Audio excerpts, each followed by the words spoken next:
much.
Закрыты все слова.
Не гори там, да.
Good morning, everyone. We should start any time from now. We're just waiting for BRICS head of authorities. They should enter the room any time from now. As soon as they enter, we will start our program of the day. Thank you.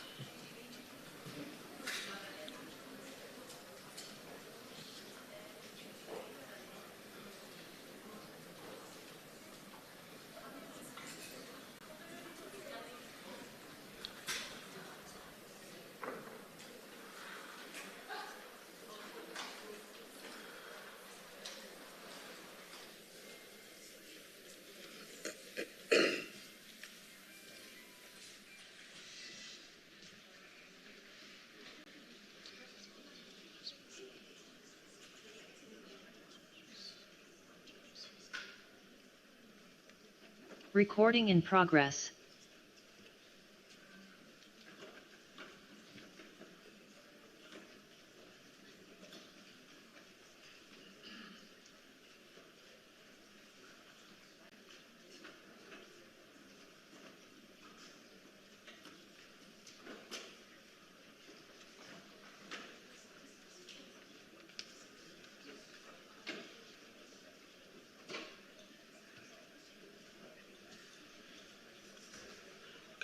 Princess.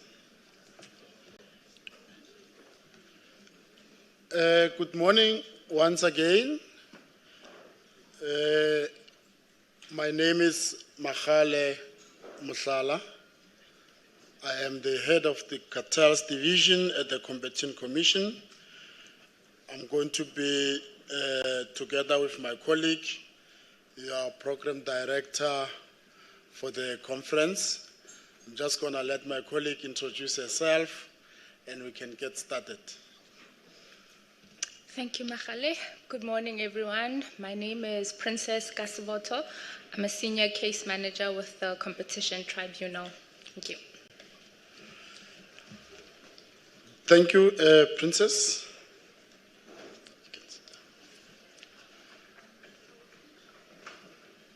Welcome to the 9th BRICS International Competition Conference. We have a program here that's going to kickstart with the commissioner opening this 9th BRICS conference, international conference. The BRICS that now is made up of South Africa, Brazil, China, Egypt, Ethiopia, India, Indonesia, Iran, Russia, and United Arab Emirates. So is the first of this size that we are hosting a competition law conference in South Africa. So you are all welcome, all BRICS members, all conference participants, ladies and gentlemen, feel at home. We're going to engage from here until tomorrow, and we are looking forward to the engagement, and we are looking forward to your cooperation. Commissioner, let me take the opportunity to call you into the stage to come and open the conference for us and give us the remarks on the importance of BRICS collaboration. So, Commissioner Doris Tsepe, the stage is yours. Thank you.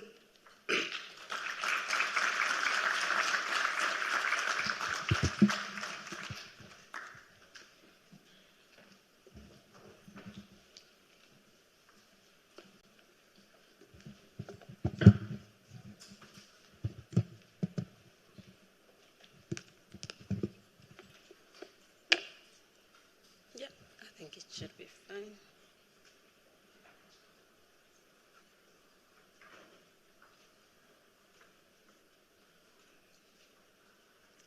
Good morning, everyone. It is an absolute honor and pleasure to have you all here. I will start by recognizing the Deputy Minister of Trade, Industry and Competition. In his absence, he will be joining us later. I will also like to recognize the heads of competition authorities of the BRICS countries here present, the interim president, Mr. Gustavo Augusto Freitas de Lima, the interim president of CAGE in Brazil, Mr. Wang Tihan, Chief Inspector of Anti-Monopoly, SAMR China, Mr. Getinet Ashenafi, the head of Anti-Competitive Trade Practice Prevention Desk at the Ministry of Trade and Regional Integration of Ethiopia, who's joining us online, Mrs. Ravnit Kaur, Chairperson of the Competition Authority of India, Mrs. Shinta Hafsari, Council of Economic Consulate General of the Republic of Indonesia, Mr. Maxim Shaskolsky, head of the Russian Competition Authority, His Excellency Safia Al-Safi, Assistant Undersecretary for the Control and Commercial Governance Sector, Commercial Control and Governance Sector, Ministry of Economy and Tourism of the United Arab Emirates. I also would like to acknowledge the partner country of the BRICS country, which is the ambassador from Thailand to South Africa. It is an absolute pleasure to welcome you all. I also would like to welcome all the delegates across the globe who are here with us, leaders of business, civil society, academia, and other competition authorities on the continent. Ladies and gentlemen, it is an absolute honor to have you all here. I welcome you to Cape Town, to South Africa, and to the 9th BRICS International Competition Conference. This moment marks more than a start of a two-day gathering. It marks a new chapter in the journey of BRICS, in the evolution of global competition policy, and in the collective effort of emerging economies to shape a fairer, more inclusive international economic order. We gather here under the theme Competition in Uncertain Times. Few themes could be more fitting. Professor Eleanor Fox yesterday said it more potently when she said, "We live in a different world." The world today is defined by shifting geopolitical alignments, the acceleration of technological revolutions, persistent economic volatility, and intensifying climate emergency. For competition authorities of BRICS nations and the partners, and some of the allies, these uncertainties are not abstract. They strike at the very heart of our mandate. They shape the markets we regulate, the consumers we seek to protect, the enterprise whose innovation and dynamism we seek to nurture. This morning, my task is to welcome you and to hopefully ground our deliberation in the strategic context of the BRICS partnership, to highlight the pressing challenges we face and to frame the thematic pillars that will guide our discussions over the coming days. I will also briefly reflect on the deliberation that took place yesterday. We find ourselves in a new era for BRICS and the Global South. The very fact that we are meeting in Cape Town today is a testament to how far the BRICS has come. From its modest beginnings in 2009 as a gathering of 4 countries, Brazil, Russia, India, and China, the community has since grown with the addition in 2010 of South Africa. And in the past 2 years, it has undergone a much larger and necessary transformation. At Johannesburg, the BRICS Summit of 2023, leaders took the bold step of inviting Egypt, Ethiopia, Iran, Saudi Arabia, and the United Arab Emirates to join as members of the BRICS countries. This was further consolidated at the Kazan Summit in 2024, where Indonesia was succeeded as a member, and where an innovative BRICS partner country model was further approved. As a result, today the BRICS comprises of Brazil, Russia, India, China, South Africa, Ethiopia, Egypt, Iran, Indonesia, and the United Arab Emirates. Together, these nations represent 43% of the world's population, 36% of global gross national income, and nearly a third of the planet landmass. They account for 5 of the top global oil producers and 3 of the leading natural gas producers. These are not just statistics, they are symbols of transformation. They tell us that BRICS is not a marginal forum. It is not a counterpoint to existing structure. It is a central pillar of a multipolar world order, one that champions fairness, inclusivity, and the aspiration of the global South. And importantly, the expansion has strengthened African voice with South Africa, Egypt, and Ethiopia at the table. It is an integral part of the core. The Gulf and the Arab world are represented. Southeast Asia has joined through Indonesia. This rich diversity makes BRICS more representative of the world than any other grouping of major economy. For South Africa, this is deeply personal. When we joined the BRICS immediately after its founding, we championed the new development bank, which was launched in 2013, and the practice of outreach dialogues with wider global South. And now, as the host of the 9th competition conference, we continue to affirm our belief that a better South Africa is possible only within a better Africa, and a better Africa is possible only within a better world.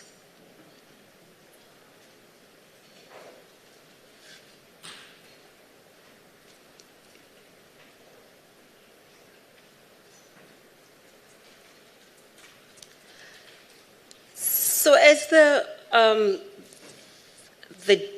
Deputy Minister yesterday stated, multilateralism has been an important cornerstone of global governance to solve global issues for the past 80 years. Multilateral institutions have played an important role in promoting mutual economic development that has lifted billions out of poverty. However, in recent years, multilateralism has come under increasing pressure, and this year truly fractured as global agreements on trade have been abandoned, retaliatory tariffs imposed, and support and funding of international institutions withdrawn. BRICS countries have borne the brunt of such retaliation. The narrow discipline of competition law has been affected, with retaliatory threats against countries enforcing their national laws against global tech companies. This is the context of our meeting today.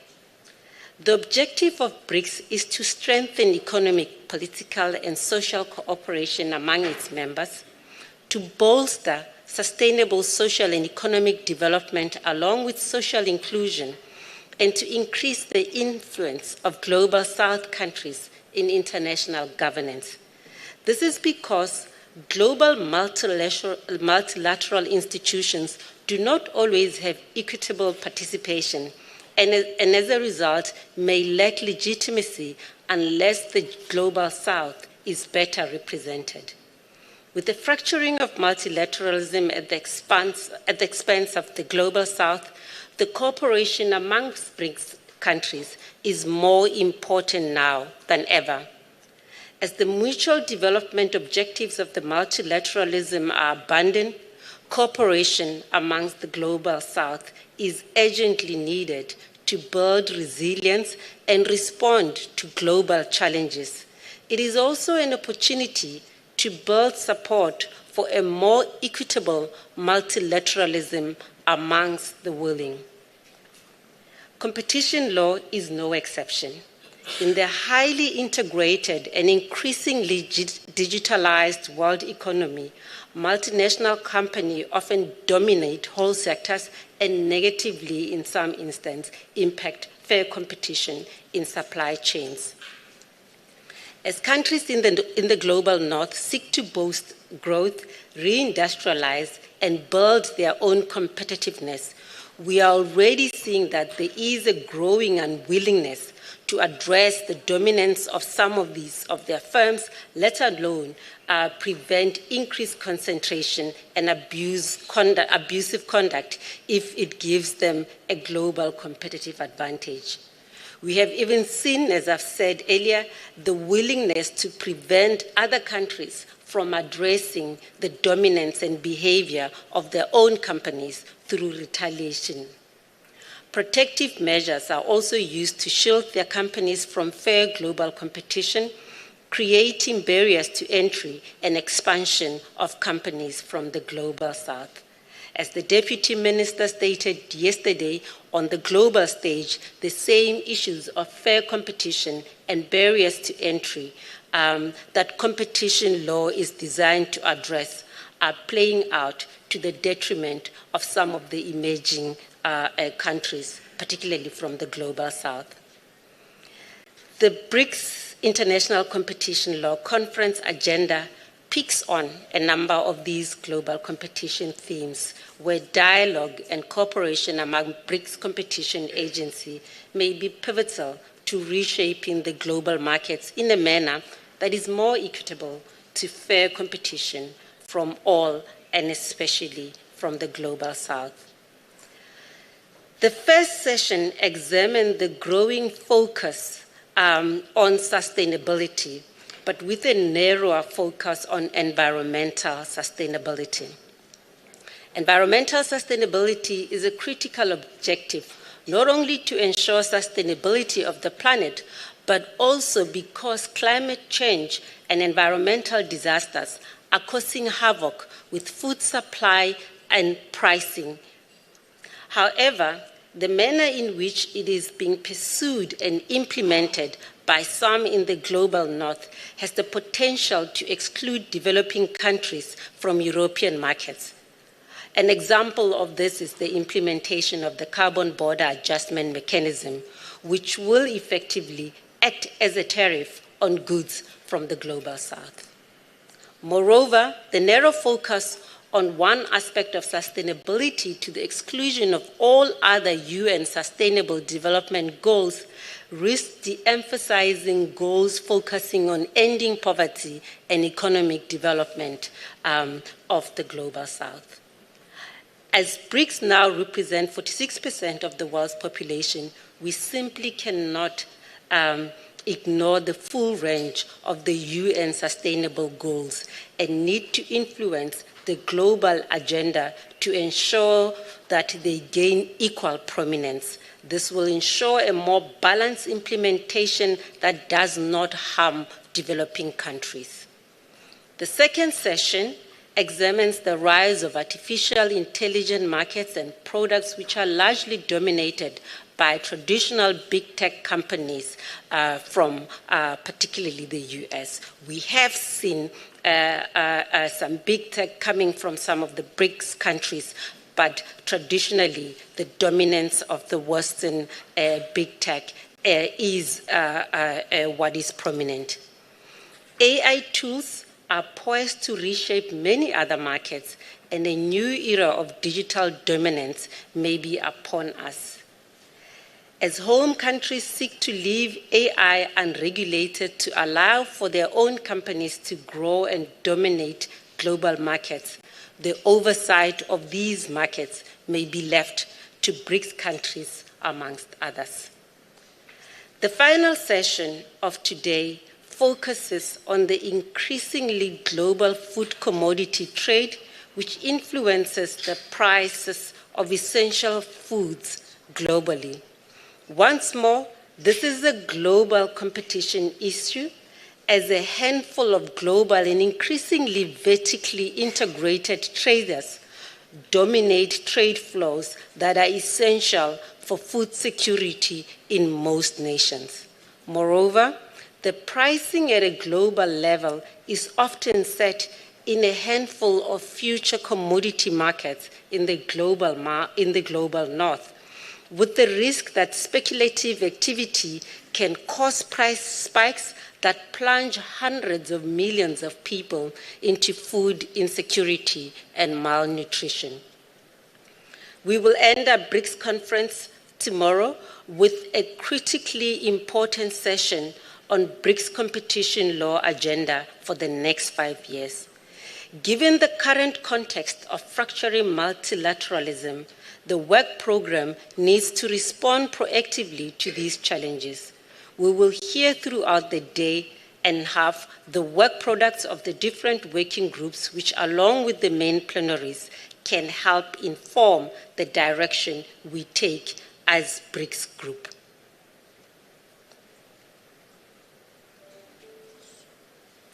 Bear with me as technology does this to me. I am coming to an end.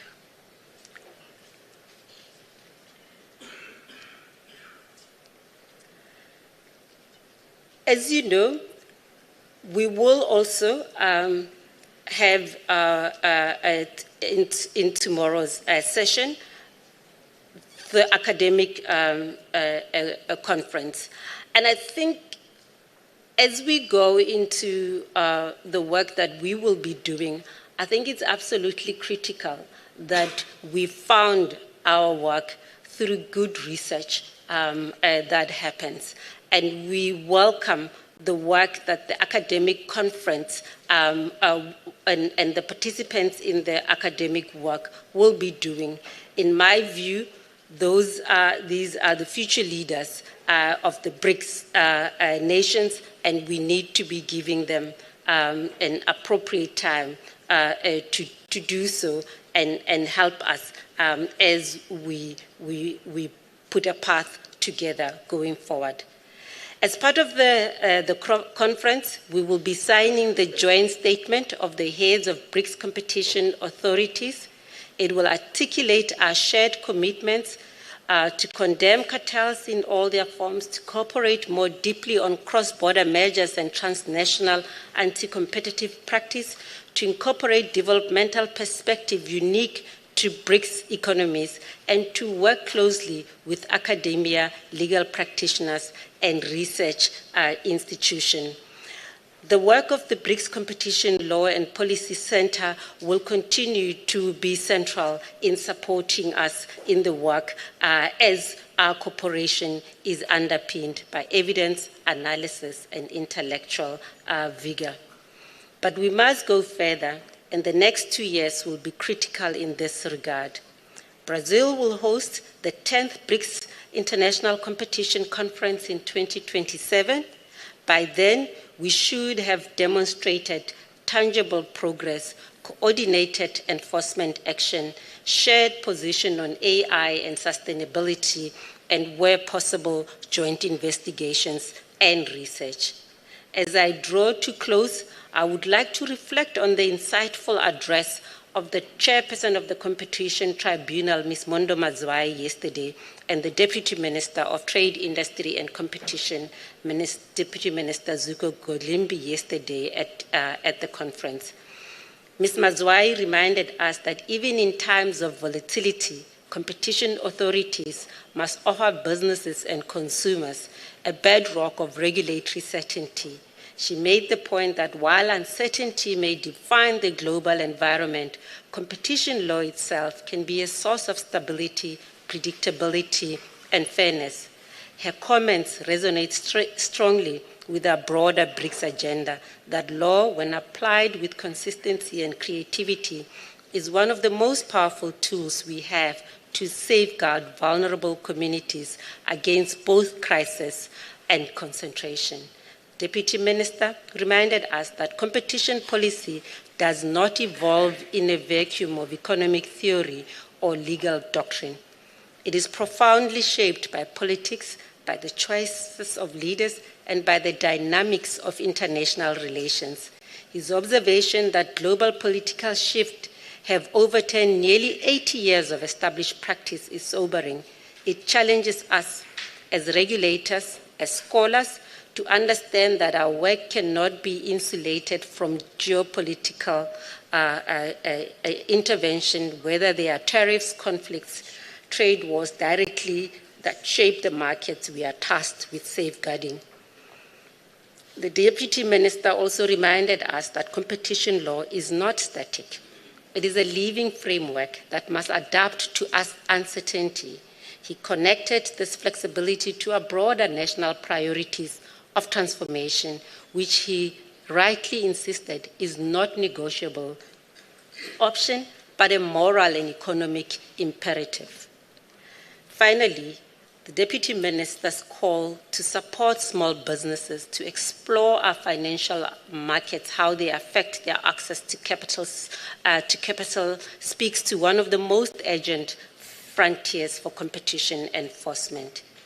It is my hope that the reflection offered by our highly esteemed participants in yesterday's conference, including the address by the chair of the tribunal and the Deputy Minister, would lend some context to the deliberations which are to follow over the next day and a half.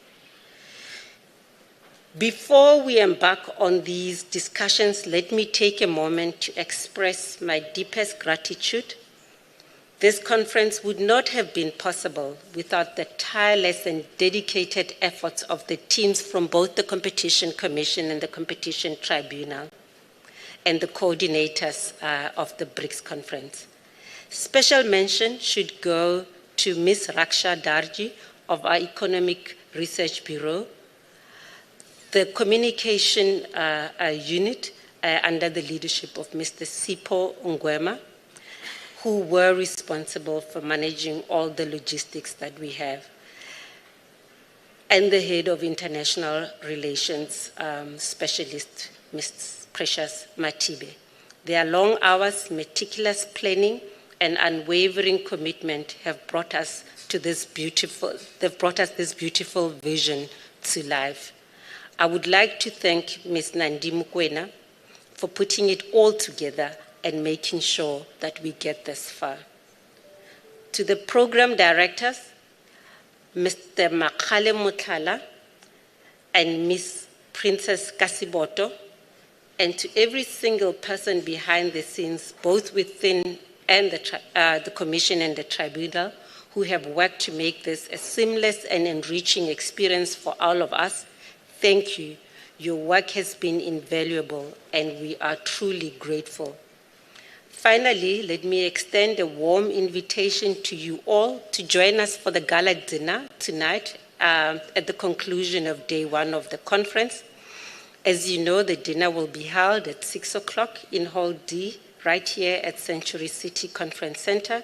It is an opportunity to continue our conversation in a more relaxed and informal setting, to build new connection, and to strengthen the bonds that unite us.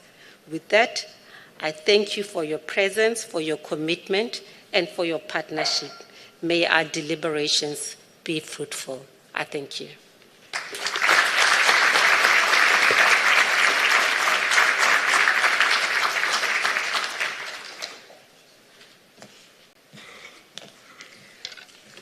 Thank you so much, Commissioner. And with that, it is now my job to just take you through some housekeeping.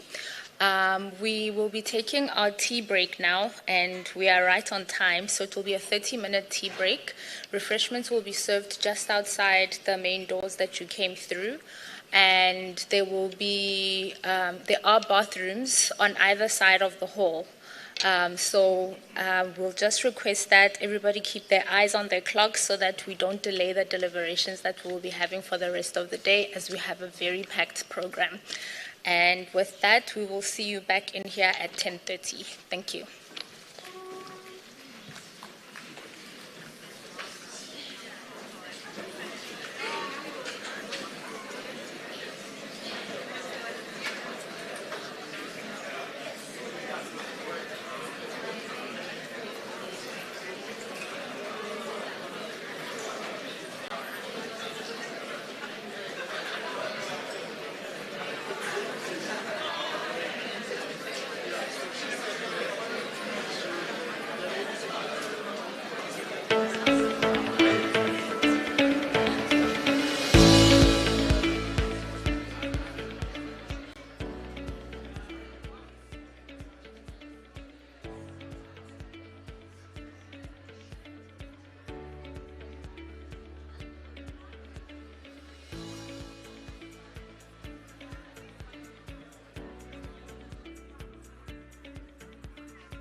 Hi, everyone. Can I just have your attention for a few minutes?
competition, sustainability and trade. So I'm going to request the Commissioner of the South African Competition Commission, Ms. Doris Tsepe, to come to the stage, and she can then call her peers from BRICS competition authorities. Commissioner, over to you. So you have, Commissioner, you and your peers, you have at least roughly 10 minutes each to speak.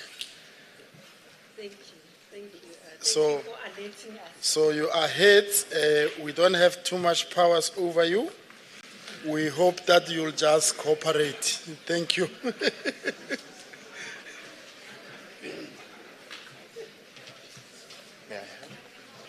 only starts when I start speaking, the 10 minutes.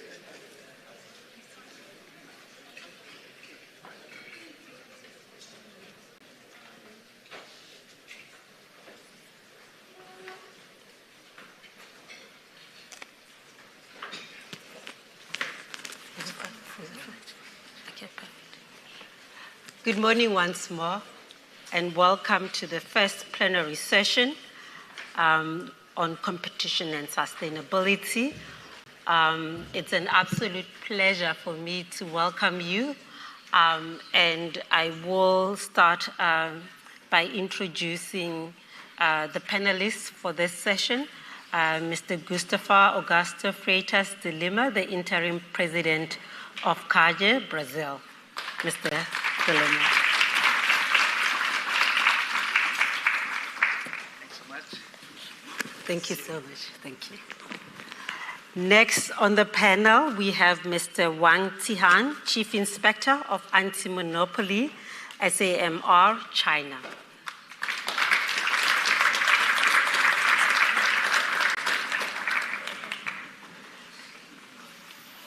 There are two participants that we need to have, and they're meant to be joining us online. I hope we have them.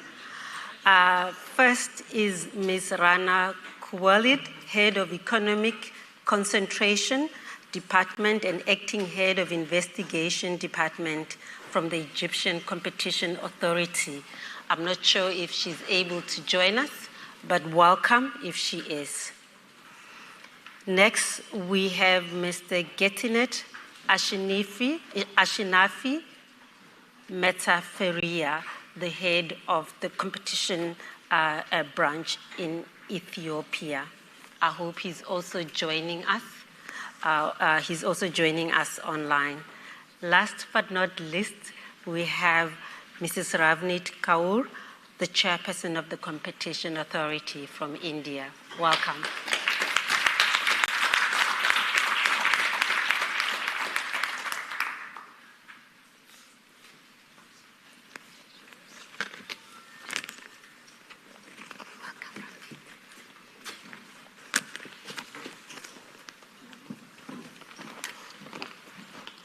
I'm having too many technological devices around me, so bear with me.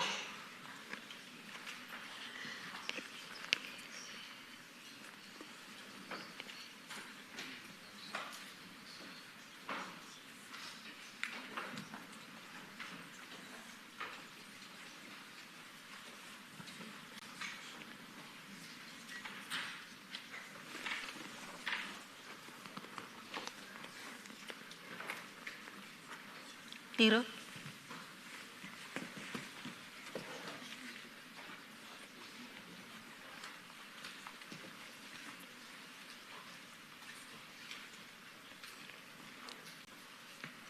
Ladies and gentlemen, I'm going to embarrass Mr. Abraham Tiro and tell you all that today is his birthday. Happy birthday.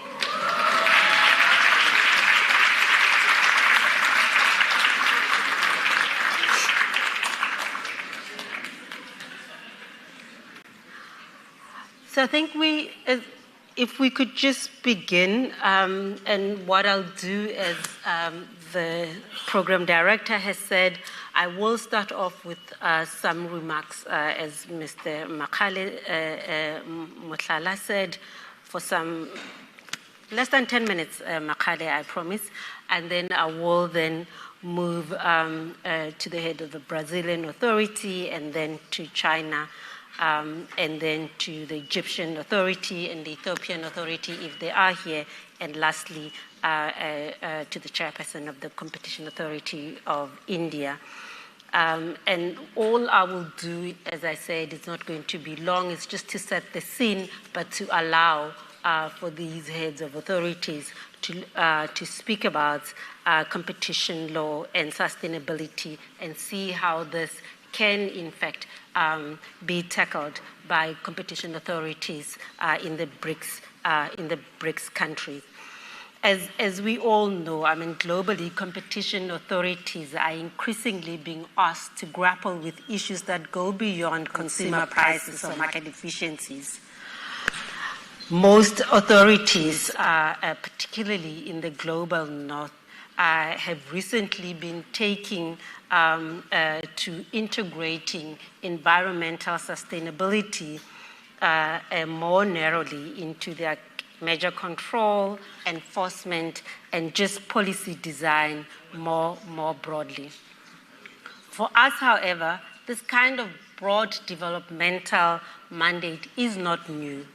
As you all know, the South African Competition Act is explicit in requiring us to take into account public interest objectives. These include promotion of employment, advancement of social and economic welfare, ensuring that small and medium-sized enterprises have equitable opportunities to participate in the economy, and the promotion of ownership by historically disadvantaged persons. These objectives reflect the need to dismantle the legacy of apartheid, which has left us with highly concentrated markets, deep inequalities, barriers to entry that excluded the majority of the people from participating. Our Constitution further anchors this mandate. Section 24 of the Bill of Rights enshrines the right of every person to an environment that is not harmful to their health or well-being, while also protecting rights to equality, dignity, fair labor practices, housing, healthcare, food, water, and education.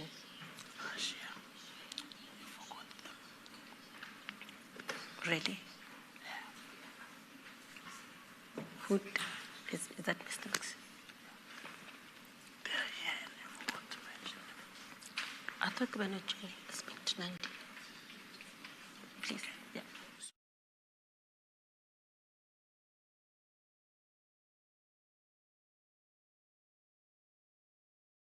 To many of the United Nations development goals to which South Africa is firmly committed. In this sense, our legal framework provides a clear basis for competition law to play a role in advancing sustainability, not only in its environmental sense, but also in its economic, social dimension. South Africa's commitment to the UN 2030 Agenda and its 17 Sustainable Development Goals is reflected in our National Development Plan and the Medium-Term Strategic Framework. For us, our view is if we're going to be talking about sustainability, then it must consider the full suite of the UN SDGs and not to select out single one around only climate. These goals were adopted by the UN members to achieve sustainable development in its 3 dimensions: economic, social, and environmental. And this is to be done in a balanced and integrated manner. This is based on the recognition of the interconnectedness of these 3 dimensions, and that sustainable development requires addressing the economic and the social needs of all global citizens.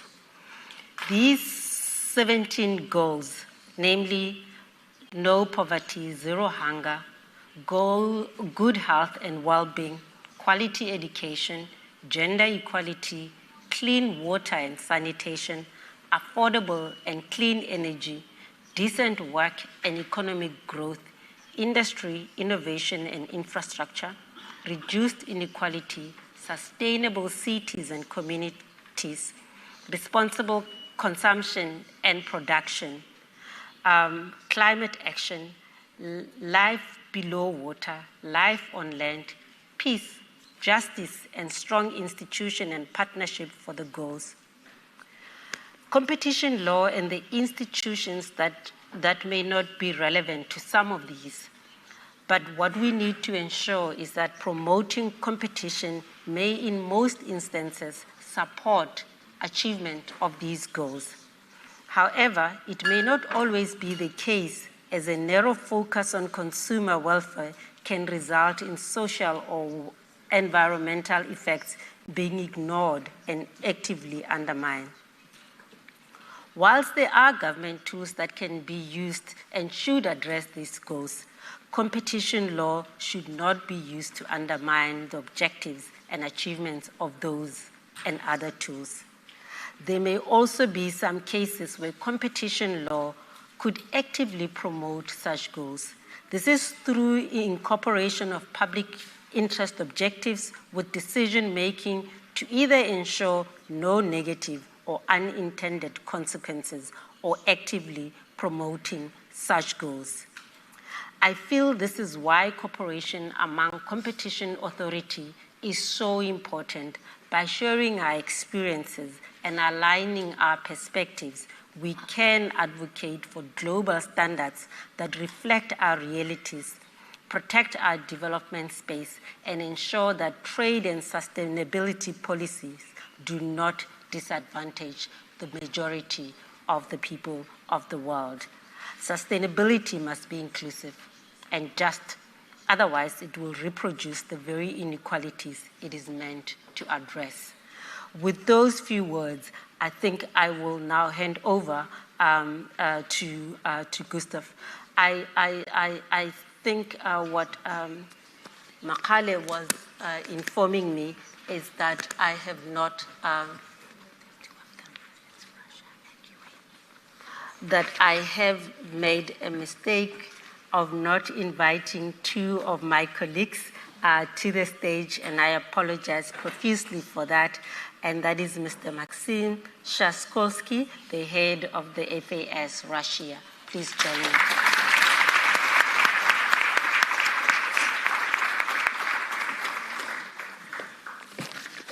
My apologies for that, Maxim.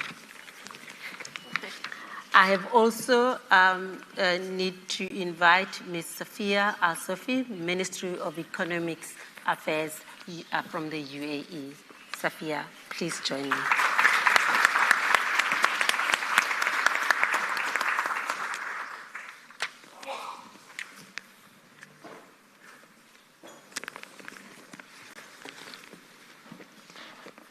Gustav, I will now turn to you, if you may.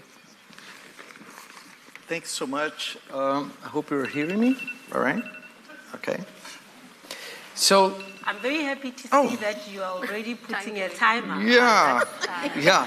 Very good. Well, I come from a lawyer background, so usually it takes 10 minutes just to congratulate everybody in the room. So I'll try to make sure I'm going to be quicker than that. First of all, it's a great pleasure to be here in South Africa. We do feel like we are in our own country. We are mentioning that there's so much culture involved in Africa and South America, specifically Brazil. We do feel at home here. And we're going to talk about the new goals for a competition agency, specifically talking about sustainability. And that's a big question regarding BRICS economy and BRICS authorities. And one of the topics I keep mentioning again and again is that competition law should not be above environmental law, but that works all the way around, meaning the environmental protection should not be above competition law. They are side by side. They are equally important. So it's equally important to maintain and obey environmental law. We do not enforce, we do not promote any kind of illegal production. So the production, the competition should be legal. It should attend all the legal standards, which includes, of course, environmental protection. But it does not mean that we should not apply sanctions or we should not look for cartels or we should somehow do not apply competition law just for the sake of promoting sustainability. And that's a big issue right now.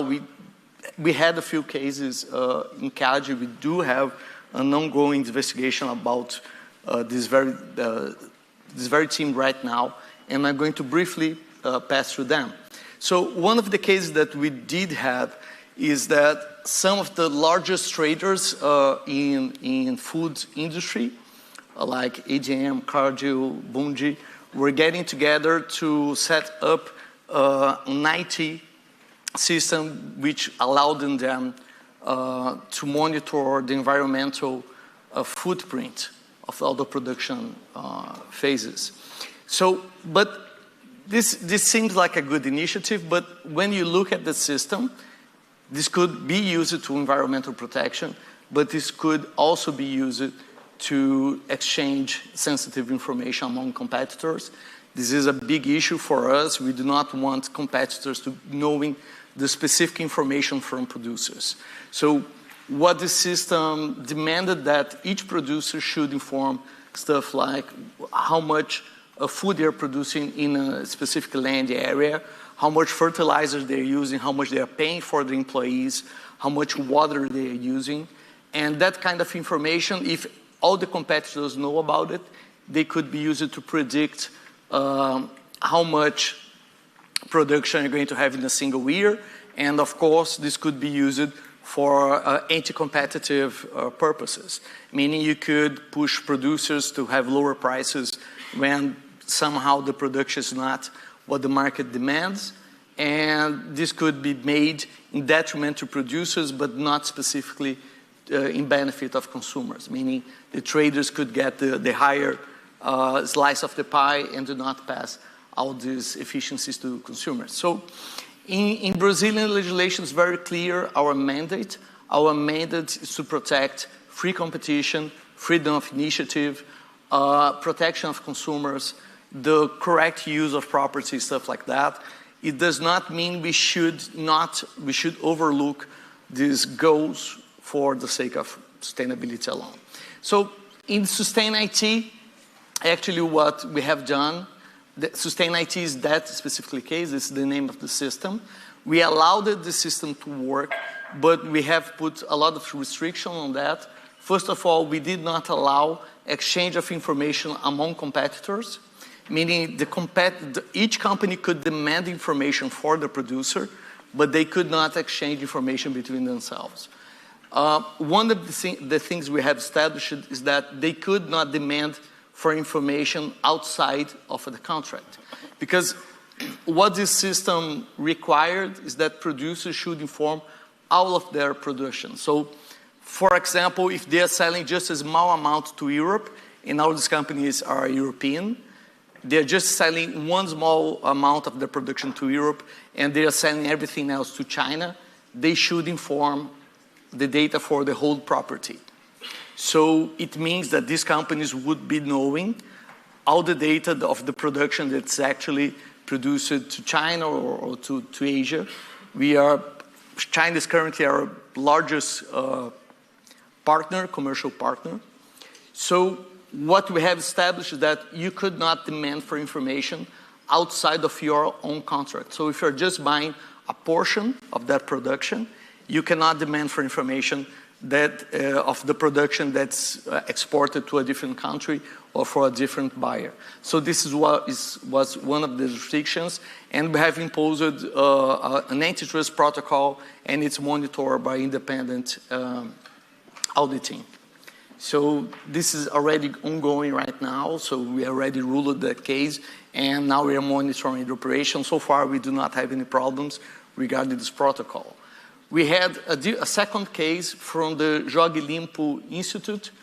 I could translate that like Play Clean Institute, which is for lubricants manufacturers, oil industry, and they want to make sure the retro logistics is fine, meaning the dangerous products that they're using are properly discharged and not harming the nature.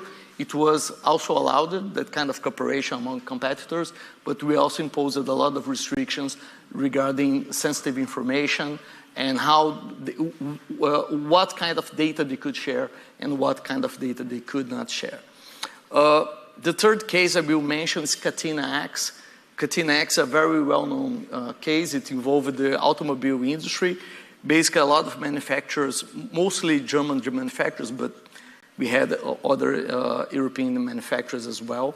They wanted to exchange information regarding the CO2 footprint of all the car pieces. So just to give you an idea, every car has something like 20,000, 30,000 pieces, car pieces, like brakes, stuff like that. It's virtually impossible to know where each one of these pieces is being manufactured, because one single piece could cross along 8 countries until the point it gets to the car. So they wanted to monitor every single piece in the world, which means monitoring traffic of all this trade along worldwide. So it's a very difficult project to implement, and you need to have worldwide information. At this specific operation, we have put a lot of restrictions, meaning the manufacturer should keep all the information during 5 years, because they were having a specific communication protocol that would allow them to communicate among competitors, not using email or not using a phone call. So it would be done by the system. Of course, it's cryptographic, so it's very difficult to know what they're talking about. So at this specific operation, we have established that they needed to keep every communication for 5 years. It's, of course, all written in the system.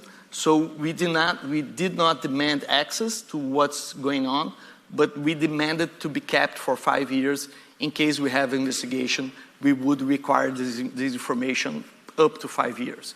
And we required a protocol where we would have a trustee monitoring what's going on, and this trustee would have a report making sure that what's being communicated among competitors is what they're saying they would communicate. Meaning they would only communicate environmental data. They would not exchange information like prices, stuff like that. This specific operation eventually was blocked. And the reason for that is that the car manufacturers actually did not want it to be monitored. They refused to have a trustee monitoring what they were exchanging. They refused to keep track of the communication for 5 years. So at that point, this specific operation was blocked in Brazil. It's still going on in Europe, somehow in some effort, but it was completely blocked in Brazil until they agree to a remedy for that. And I'm going to, well, I'm actually finishing my time. I will give you a little bit of time, because I think one of the online persons is not available. So we're happy to hear what you're doing in Brazil. So I have time to greet you have everyone. Time.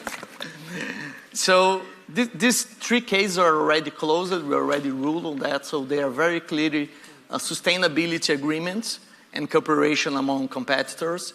But in every single case that we investigated, we have seen a different level of what's going on, meaning you have on the surface the environmental protection, and underneath you would see somehow problems regarding sensitive information being exchanged. At some cases specifically, we have noticed anti-competitive conduct. So Catena-X case, I'm not completely allowed to say 100% of what I wanted to say, but we do have a leniency agreement on that. And what I mean is, one of the companies that was part of Catena-X, which is an operation that's blocked, signed a leniency. So for everybody that works in the agency here knows what that means, because nobody signs a leniency agreement if there is no some kind of misbehavior going on. So now we have an ongoing investigation that is a consequence of the blocking of this operation. And even though I cannot give you the full specifics, I can say that we have right now enough evidence to see that this initial protocol that was with environmental purposes apparently has a cartel working underneath. So this is the point we are right now. One of the companies already admitted the misbehavior in this specific operation. We have an ongoing investigation, and I hopefully the next time I'm going to see you again, I'm going to be talking about what we ruled in this phase 2 of Katina X. Right now, we're going to talk about the last case. This is probably one of the most interesting, but still ongoing. I cannot give you the specifics of the case because I'm going to rule it soon enough. But this is the soy moratorium. So I'm going to give you the context of this case and what specifically we are ruling on that. So what's the soy moratorium? This is the name of a protocol that was adopted in Brazil back in 2006 to 2008. And what was going on is that we were changing our environmental law. We had a new code of forests in Brazil. And there was a lot of doubts if this code would be more restricted or less restricted than the previous legislation. So all the buyers of soy have signed a moratorium, which is an agreement, signed an agreement, to not buy from producers that was deforesting at this phase of time. So that agreement made sense at this point in time because we were changing the legislation, and there was some concerns that people would take advantage of this change to the legislation to maybe try to cross the line and try to get a status quo in front of the new legislation. So what happens that now we have a new code in Brazil. Just to explain you the context, we do have a region in Brazil that we call the legal Amazon. The legal Amazon is broader than the Amazon by itself because it includes all the Amazon forest and the region around that. So there is a strip of protection beyond the forest by itself.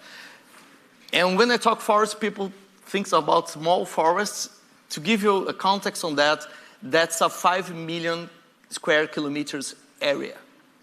So if this was a country, this would be a top 10 country. This is actually smaller than Australia, but it's larger than India, if you talk about the land mass of that. So it's a very huge area. This is something like 60% of the Brazilian territory. That dimension would be something like half China or half US.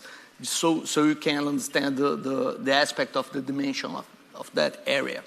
So in this specific area, if you have a production, if you have a farm, something like that are going to use the area, and if you have a forest, you need to keep 80% of the area preserved. 80, 0.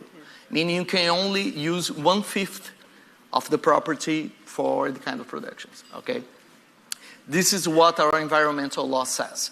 If it's not forest, if it's a different environment, there's different standards for that. This is the more restricted one. So what's going on in this consortium, in this agreement, is that even though you are inside the law, meaning you are inside the 20%, you're just producing up to 20% of your property and you're preserving 80%, they will not buy from you if the amount of area that's being used is higher than was used in 2008. So even though you're just using like 5% of a property or 10% of a property, and you're preserving 90% of the property, if you're using an area that's higher than you were using in 2008, they will refuse to buy soy from you, specifically soy grain. So everything else is fine. If you're using for cattle, if you're using for cotton, if you're using for any kind of commodities, there's no problem because you're actually fulfilling the law. You're completely inside the environmental standards. But if you're selling soy, they will not buy for you because you're using an area higher than you were using back in 2008. This is the agreement. So right now what we are ruling in Brazil is that if this agreement is legal or not. Meaning, because we're talking about 90% of the purchases of the dealers of soy, can these 90% dealers actually establish a standard that's more restricted than the law? And if so, should they ask for permission for the competition agency? So the tribunal has not ruled on that. Our technical area actually suspended the agreement on the basis that it should be required a permission for CADE to be doing that. The dealers could not agree between themselves and put a standard that's not the legal standard and without permission from the agency. So this is what we are ruling right now. And to give you some context on the case by itself, soy production in Brazil is the largest world producer of soy by a large amount. We sell much more than the US. Our largest buyer is China. Basically, China buys something like 60 to 70% of the amount we produce.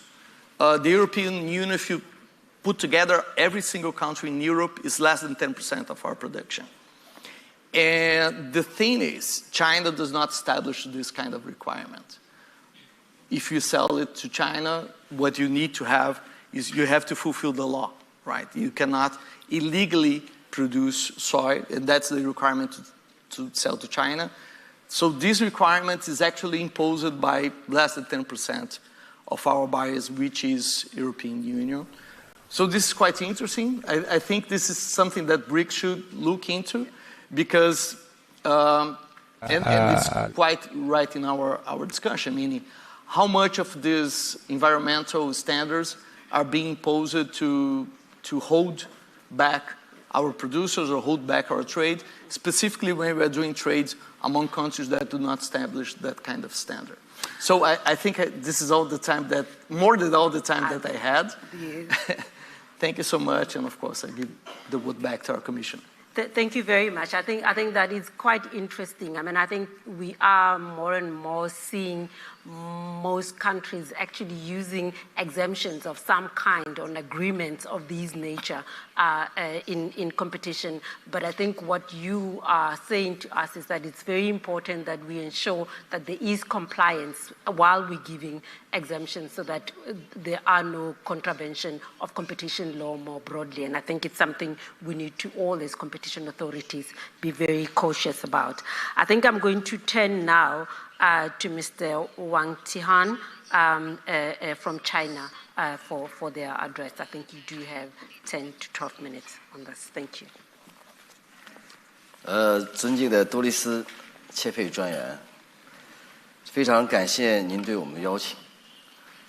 那么，我们代表中国政府出席。On behalf of the state of China, we come here to attend this important competition meeting. 4 of us formed this delegation. This is the first time for 4 of us come to this beautiful country. It's quite far, but however, let me have this opportunity to extend my warmest thank you for inviting us. The theme of this conference, sustainability and trade, actually carries great practical significance. Our Chinese government fully agrees with this focus and is eager to actively participate in this discussion. Competition is the core value, core driving force of a market economy, and by optimizing resource allocation, stimulating innovation, and prevent those market failures, it promotes sustainable and healthy economic development. Only by those linking fair competition can we achieve those roles, which is a very important direction for BRICS countries, all of us, to collaborate. So I will share 3 main perspectives on these topics. Firstly, fairly competition promotes sustainable development, and competition and sustainability are independent and mutually reinforcing each other. And competition simultaneous market vitality encourage the enterprise to embrace sustainable development and fosters continuously and healthy growth. So, for instance, like towards those low carbon, environmentally friendly and efficient practices, guide competition towards these goals. In market lacking effective competition, and our enterprises may fall into an insufficient, low cost and high pollution cycle.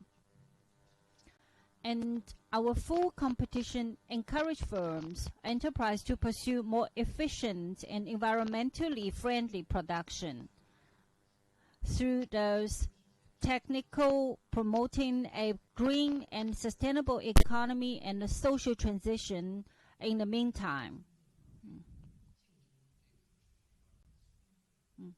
We leverage competition and to advance those sustainability.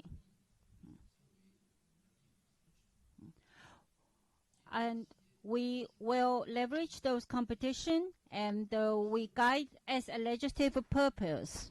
And we also leverage the anti-monopoly law explicitly list protection public interest as a legislative purpose, guiding enterprise to consider environmental and governance responsibility in competition. We think, and secondly, I think the fair competition promotes a better business environment. We think competition and the business environment support and empower each other. And the core of a business environment is fair competition, and fair competition is its counterparts. And only by anti-monopolies and allow all market entities to compete fairly based on those products' quality and service and innovation, market vitality be stimulated and the market confidence be enhanced, which can layer a solid foundation for trade and economic growth. We fully leverage competition to optimize the business environment. We deepen the construction of a unified national market. And we fully implement those fair competition reviews and create a healthy and transparent ecosystem for market economy development. For instance, we also try to strengthen the enforcement of fair competition and conduct those target anti-monopoly transactions in livelihood trend sectors, eliminate local protectionism, and administrate those monopolies so that we can create a healthy market economy development.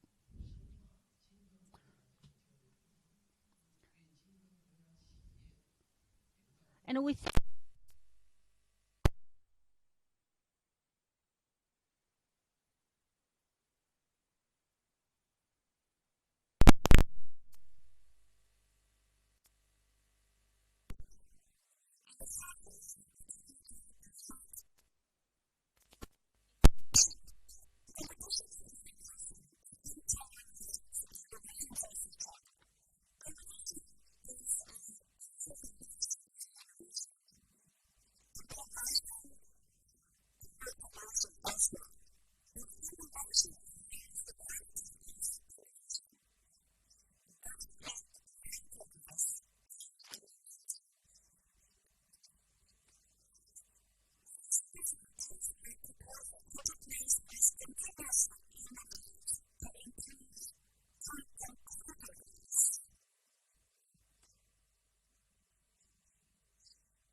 Trade and competition operate within a framework that provides for prosperity for all.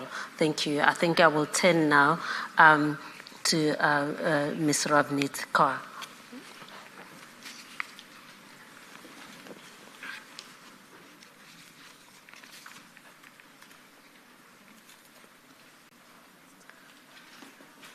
Thank you, Doris. It's a pleasure to be here at the 9th BRICS International Competition Conference and to be part of this panel. At the outset, my warmest gratitude to the Competition Commission of South Africa and especially the Commissioner, Ms. Doris Schapé, for organizing this conference.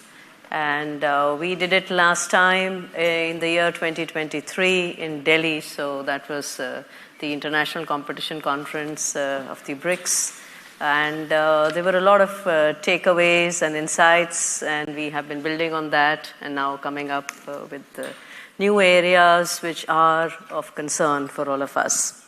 So it's a very valuable opportunity we get once in 2 years to get together and to share our insights, to refine our regulatory approach, and to also sharpen our enforcement toolkits.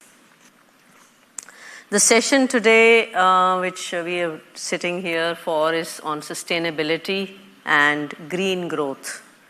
These are very critical part of the economic development which is taking place around us and are also now figuring in the antitrust discourse. So the intersection of antitrust and environmental goals is throwing up novel and complex challenges and the questions that we are now actively grappling with. Trade policy also, which is also having a direct impact on markets and competitiveness. So as antitrust enforcers, it is essential that we remain mindful of the broader policy developments even as we discharge our responsibilities as competition authorities. Across the globe, a lot of concern is coming up on climate change. And India has remained steadfast in its commitment to contribute to the United Nations Sustainable Development Goals. India's climate action plan is 5-pronged. We have 4 targets which are set for the year 2030, and then we have 1 target for 2070.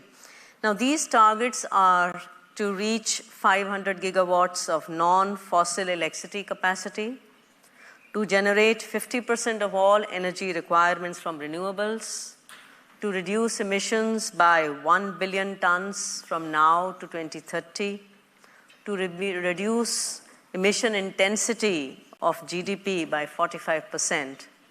And of course, the 5th goal, which is for 2070, is to achieve net zero emissions. So a greener economic development figures very significantly in our economic development process.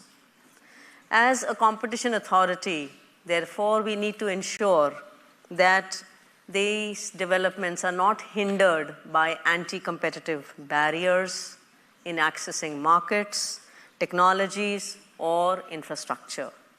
At the same time, it's also very essential for us to ensure that anti-competitive agreements, unilateral conduct, or mergers and acquisitions do not slip through under the disguise of environment sustainability. The other aspect which comes up as a complementary role is the role of regulation, taxation, and subsidy mechanisms, because those are the very primary policy tools which are being used by the government to ensure advancement of environment and sustainability goals. Now, competition policy plays a complementary role in all this, because by keeping markets contestable, fair and competitive, and free from anti-competitive practices, we will be able to create conditions where green innovation and sustainable business models can thrive. Therefore, sustainability considerations can arise in our area of competition enforcement. It's important that we look at genuine collaborations that are necessary, and those are allowed to grow. We facilitate the same, but prevent agreements from becoming a cover for cartel conduct. Agreements to collectively overcharge on the pretext of environment standards, or jointly reduce competition on sustainability-related product features, colluding to delay introduction of environmentally friendly technologies, are the concerns which would fall foul of competition law provisions. In case of unilateral conduct, dominant firms may use sustainability claims as justifications to defend alleged abusive actions. Similarly, when we look at merger review, the loss of competition between firms may weaken incentives to innovate and develop environment-friendly technologies. So examining these issues appropriately can contribute effectively to collective efforts to achieve sustainability goals. Looking at the competition law in India, the competition law in India only looks at potential harm to competition, but we also look at pro-consumer and pro-competitive benefits. So when we look at the Competition Act of 2002, there is a specific section of the Act, which is Section 19(3) of the Act, which looks at what are the factors we have to consider when we do a competition assessment. And in that, we have benefits to consumers, improvements in production or distribution of goods or provision of services, promotion of technical, scientific, and economic development. So all these various factors would come into looking at environmental sustainability considerations. In case of horizontal agreements, if companies form joint ventures resulting in measurable efficiency improvements, then they can be presumed to be not anti-competitive. So thus, the sustainability-focused joint ventures can also be taken as in line with the Competition Act. Similarly, factors like innovation, benefits of combinations, contribution to economic development, those are the factors which can allow even mergers and acquisitions to happen where sustainability considerations are significant. Our basic approach in India is to have a case-by-case approach. So we're not really looking at anything which is very clearly deterministic. We are watching very closely the developments happening in international jurisdictions. Some agencies are looking at anti-competitive cases, which is like, example is Brazil here. It was very interesting to hear him on that. There are some competition authorities which have come up with guidelines, guidance, like we have the Japan green guidelines. So we are really watching all that very closely. So far, we've not had to look at any case which is coming up significantly with environment considerations. So the approach that we have in the Competition Authority in India is that we are going to look at preserving and promoting competition. Our basic thing is that the competition law doesn't need to be stretched to look at directly environmental challenges. But we do have factors where the various benefits which are going to come through from environmental sustainability will get incorporated into our competition assessment. So the overall approach is that we don't dilute our competition objectives and we don't allow them to get outweighed by other non-competition objectives. So that is broadly the approach. Another aspect of today's conference is trade. So I would just like to talk a little about trade because antitrust and trade liberalization are complementary tools. And they enable us to create open and competitive markets. So trade liberalization facilitates market access by reducing tariff and non-tariff barriers. Trade rules shape markets, and tariffs have a direct bearing on competitiveness. Because if trade negotiations and tariff setting fall within the remit of government policy, that's not an area which we look at, but they can have implications for markets, for supply chains, configurations, and ultimately for competition. So when we look at tariff barriers, higher tariffs on inputs may lead to increasing the cost of doing business. So they may create incentives for collusive responses from user industries. The rise in input cost may result in distortionary effects in terms of larger firms being able to absorb the higher cost and thereby creating difficulties for the smaller players. So reducing contestability can entrench incumbents. In the face of uncertainty, economic turbulence, and disrupted supply chains for inputs, firms may seek to share strategic information. Economic uncertainty can prompt firms to secure supply through exclusive contracts. So those are the things which we are carefully looking at and monitoring as a competition authority. And our role basically is that the trade conditions should not compromise market fairness. Given changing tariffs, companies should be aware that how the antitrust law will look at the various measures or various steps they take, keeping in view the trade considerations. As I mentioned earlier, public interest, which is the last part of this panel today, doesn't directly figure in our Competition Act in India. But then it does come in through various broader considerations, that is at benefit to consumers, promoting competition, promoting scientific, technical, and development, and adoption of new technologies. So that is how we integrate the public interest into our competition law. So therefore, we do not necessarily provide for public interest, but the factors which are looked at for competition assessment, they are the guiding principles. And we in India continue to remain committed as a competition authority to facilitate environmental sustainability and to also look at how the trade scenario pans out across the world, and are very open to learning from the developments happening, especially among BRICS countries, to exchange views, to understand from each other how other countries are addressing the issues which are coming up. Thank you.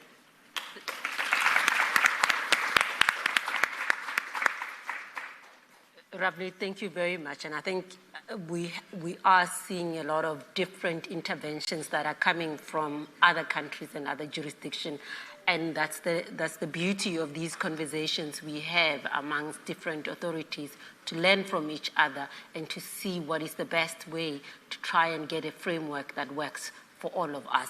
I think I'll take this opportunity to invite Maxime, and apologies once more for not calling you on stage earlier. So this is your opportunity. Thank you. Dear colleagues, I'm happy to welcome you at the 9th BRICS International Competition Conference. I would like to thank the government of Republic of South Africa Competition Commission of South Africa, Doris Schepe, and the team of the Commission for preparing such a big event. I am confident that the conference will become a platform for exchanging experience and finding progressive solutions to current issues. The holding of conference is provided by a memorandum of understanding between the BRICS competition authorities signed in 2016. For the first time, the conference is held in a widened format. The BRICS growing is a convincing sign of increasing role of association in the global economy. We welcome the decision of BRICS leaders to involve new members into our work. We will be glad to enhance cooperation in the field of competition policy with the authorities of the invited countries. Together, we will be able to achieve even greater results. As the BRICS leaders noted in the 17th summit, it is necessary to further expand cooperation in the field of competition law and policy between the BRICS countries. That will help to promote sustainable market development, counter effectively cross-border anti-competitive practices, and create a favorable market environment. In order to implement the tasks set by the leaders of our countries, the BRICS competition authorities continued a constructive dialogue on all aspects of competition policy and law enforcement in order to develop approaches to solving existing problems. The BRICS Plus outreach format is gaining momentum. 13 countries are already BRICS partners, and more than 20 countries want to join the activities of the association. Consolidation of efforts by BRICS competition authorities is especially important in context of globalization of economic processes. I thank my colleagues for successful interaction. Free and healthy competition between market players is a key in achieving sustainable development goals. The anti-monopoly regulation tools make it possible to ensure the stability of market system by providing the diversity of its players, maintaining the choice and availability of goods and services for citizens, as well as preventing anti-competitive practices. Currently, modern anti-monopoly legislation has been formed in Russia. Practice of its application is constantly being improved. The FAST Russia pays special attention to the development of competition and control over compliance with anti-monopoly legislation in socially significant markets. If violations are detected, we take necessary response measures. In food markets, constant monitoring of food prices is carried out in order to apply stabilizing measures. We are in constant dialogue with retail chains and manufacturers. The practice of responsible pricing is developing when participants take on voluntary obligations to limit their own prices. The mechanism of voluntary restrictions by manufacturers and retail chains on prices and markups for goods is applied in many regions of Russia in accordance with the resolution of government of the Russian Federation as of 2023.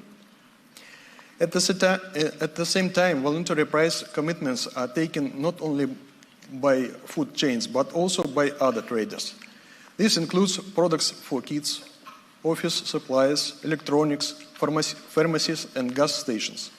Such a mechanism operates in 70 regions with the participation of more than 14,000 trade companies. As a result of work carried out, markups on so-called first price goods have decreased from 22 to 4.7%. Great attention is paid to the pharmaceutical sector in order to provide population with sufficient quantity of medicines, eliminate unjustified price increases, increase range, and improve quality of medical care. We conduct a constant comparative analysis of prices for essential medicine with their prices in reference countries. If we see that our prices are higher, we notify manufacturers on the need to reduce their prices. In 2024, the FAST Russia analyzed 11,000 prices declared by manufacturers. Based on the result of economic analysis, nearly 900 product prices were reduced by an average of 15%. In order to provide patients, especially children, with most modern and complex medicines, including those unregistered in Russia, the FAST Russia cooperates with the government charity fund Circle of Kindness. And the process is as follows. We analyze global prices for a medical product. When we use the data about lowest price for this medical product is in negotiations with companies. The results of agreement are recorded in tripartite protocols, which are subsequently used when concluding contracts. We try to demonstrate clearly to pharmaceutical companies the benefits of selling medicines in Russia even at reduced price, thanks to which Circle of Kindness Fund receives medicines at low prices and can provide them to more children. Another priority of the Fast Russia is the development of competition in the field of education in order to increase the availability of educational services. In 2024, the Fast Russia opened a case against the publisher Prosvещение, which is a monopolist in the Russian publishing market. Most schools purchase educational materials from this publisher. In January 2025, the Fast Russia found the publisher to have violated competition legislation in terms of setting monopolistically high prices for textbooks. We issued the publisher an order to reduce its prices and transfer illegally obtained income to the state budget.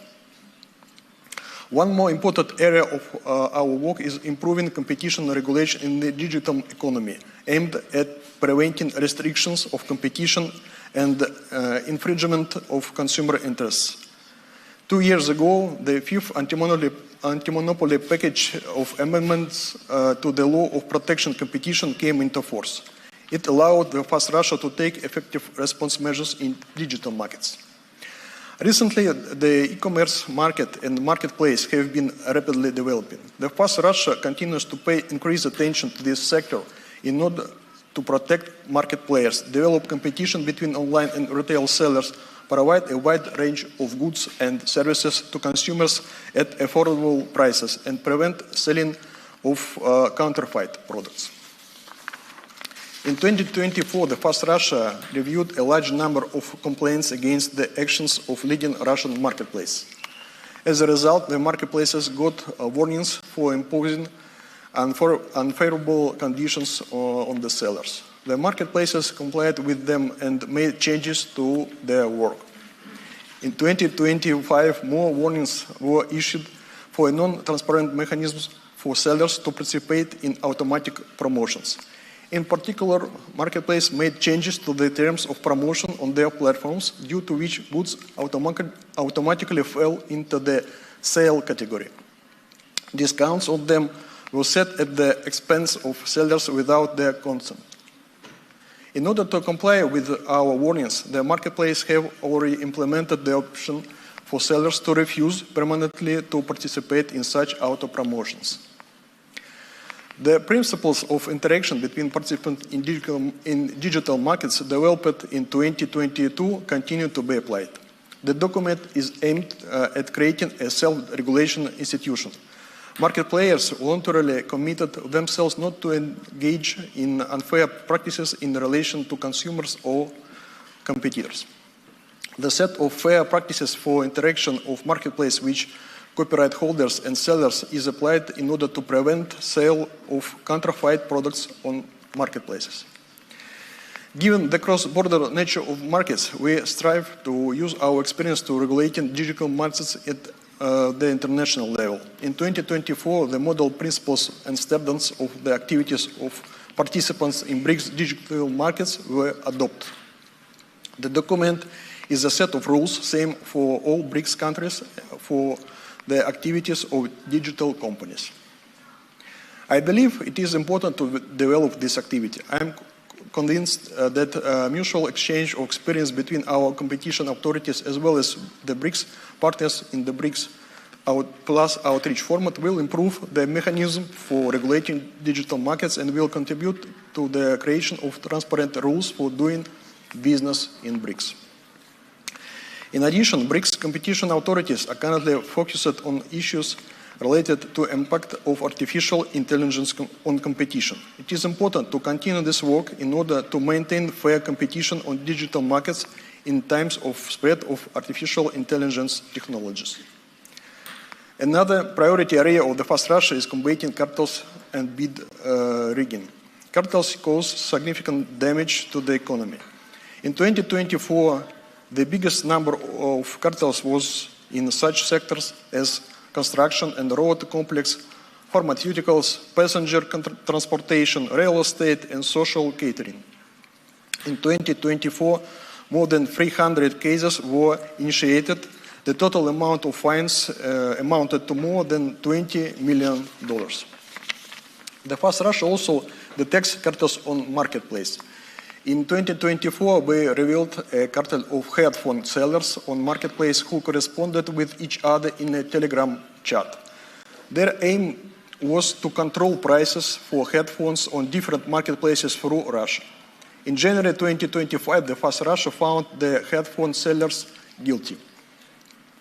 We are gradually improving the mechanisms of identifying and suppressing cartels. In August 2025, the law of creation of State Information System anti-cartel came into force. The system allows to identify automatically the risks of violation of competition legislation using artificial intelligence and elements of machine learning. The implementation of the system ensures state budget savings and helps to create pro-competitive conditions at tenders. Speaking about environmental sustainable development, in accordance with the Constitution of Russian Federation, a government of Russian Federation take measures to preserve the natural wealth and biological diversity of Russia. Since January 2025, the national project Ecological Well-being has been implemented. In 2019-2024, the national project Ecology has been implemented. Both projects are aimed at reducing the volume of solid waste stored in landfills.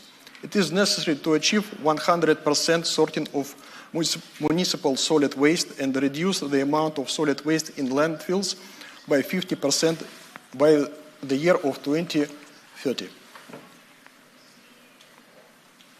The role of Fast Russia is a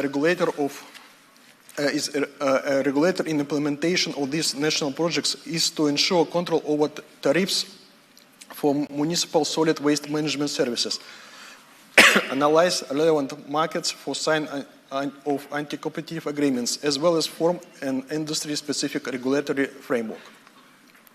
The work has its positive outcomes. In June 2025, the Fast Russia revealed a cartel in the field of solid waste transportation in one of the regions of Russia worth more than $100 million. Violators will face turnover fines.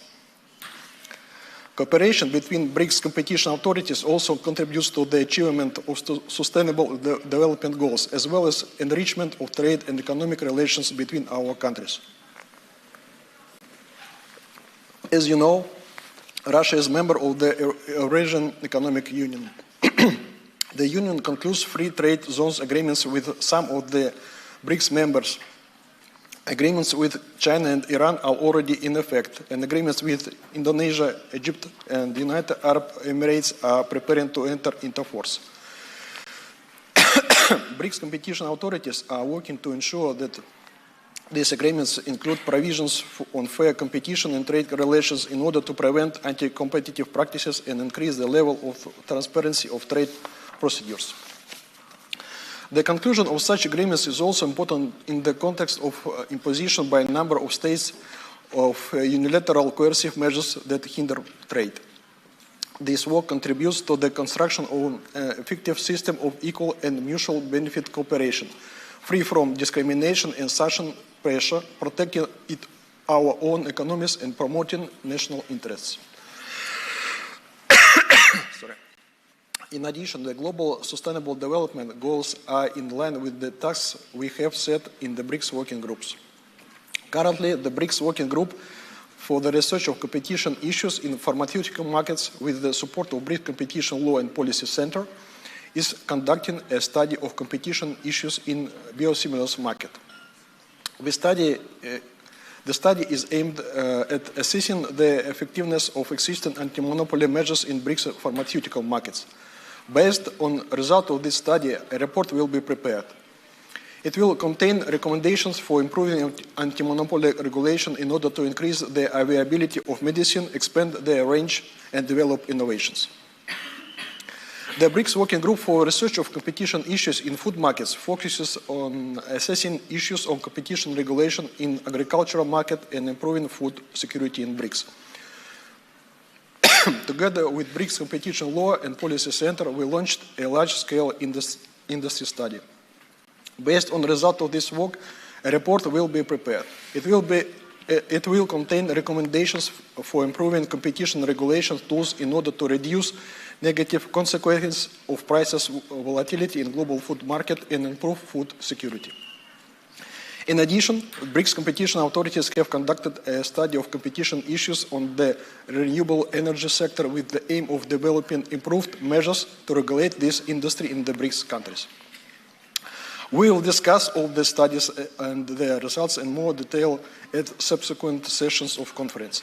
In conclusion, I would like to add that anti-monopoly regulation measures will let us continue to promote implementation of global sustainable development goals and deepen trade and economic ties for the benefit of our economies and in the interests of our citizens. Thank you for the opportunity to speak at this session. I also thank my colleagues for their interesting reports. I wish productive work to all participants of the conference. Thank you.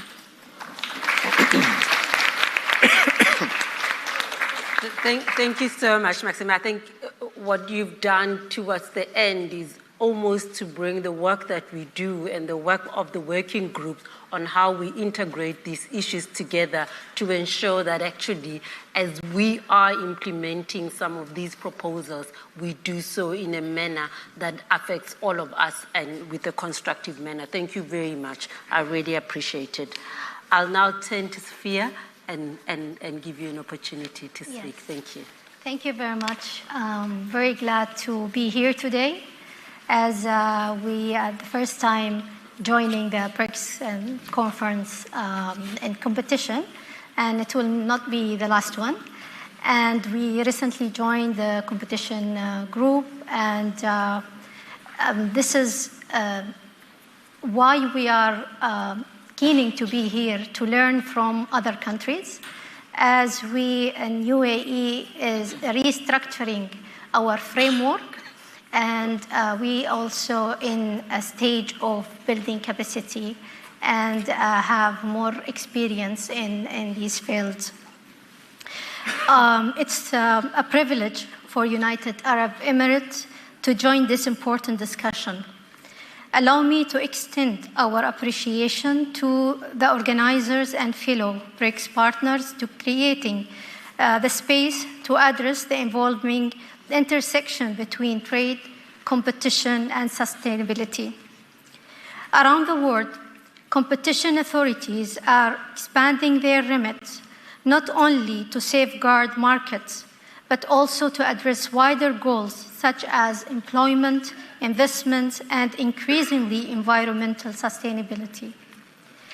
While this reflects legitimate concerns, we must be cautious if sustainability is applied rigidly in merger control or enforcement. It may justify larger concentration, restrict market entry, and act as barrier for developing economies. In effect, the very policies meant to advance fairness could create new imbalances in trade and competition. The UAE has placed sustainability at the core of its national agenda. Hosting COP28 was a milestone. Yet we believe strongly that sustainability must complement competition, not undermine it. To achieve this, we encourage dialogue between trade and competition authorities, support for developing economies to adopt, and international cooperation, including through BRICS, to ensure global rules are balanced and inclusive. Our collective task is not to choose between sustainability and competition, but to design policies that advance both. The UAE stands ready to work with you all to ensure sustainability, strengthening markets rather than fragment them. Allow me to tell you about also an experiment from UAE Ministry of Economy and Tourism is to create a group working group. We call it food clusters. This is an initiative where the Ministry of Economy want to work closely with the private sectors to understand the challenges in the sector. It's not only the food producer or suppliers, it includes all logistics involved in this sector. By having this working group where the private sector themselves talk to each other about their challenges, we came across to know the exact what is happening in the market, and this is very important for us as a competition authority to understand the market and what is the other, intersections happening and cause changing prices or increase, for example, number of companies in such a sector or reducing this number. One of them was the sustainability standards, where there is some companies invest a lot to adopt the new standards and to change their internal process and production, where this cost negatively on their profit. And to cover this, they intend to increase their prices or find other markets. So by knowing that these standards will affect the market directly or indirectly, this led us also to work closely with the Ministry of Climate Change in UAE to also make in consideration any kind of support to the sectors, so they will not have this excuse to harm the market or let other players go out of the market. So this is one initiative where we are happy to share this experience. And also, there is another control announced by Ministry of Economy and Tourism 2 years back, is to make control of some commodities, essential commodities, and not to change any prices unless they took a direct approval from Ministry of Economy. These essential commodities, for example, milk, poultry, and oils, and some important or essential goods.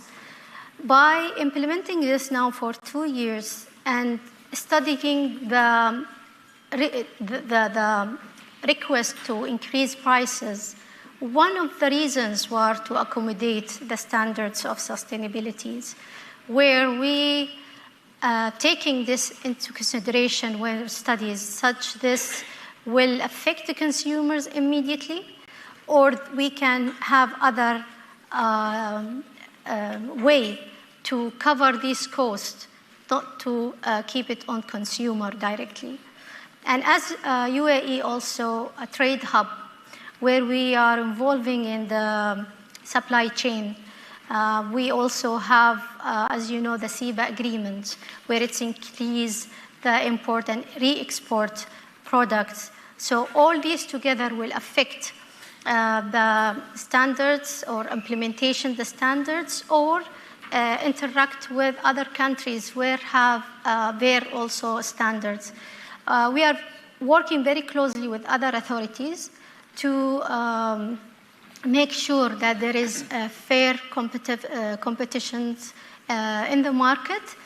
In the same time, we are increasing the number of studies within the authority to understand what is happening and what is the changes in the market and how this will affect the consumer and also the merger or controls within the sectors themselves. So this is just in brief what is happening in UAE, and we are keen to learn more about other countries, especially if there is any live case of investigations, how it started, whether it's start from direct complaints or it's just a market studies. So we are happy to be there, and we will continue the dialogues with others. Thank you.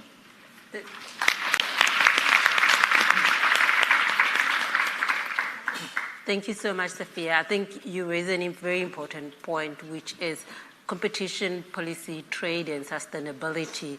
These are not either-or choices, but yes, we have to find a way to ensure that we integrate them in a way that we do enhance competition in the market, while at the same time promoting sustainability and the environment to ensure that they benefit all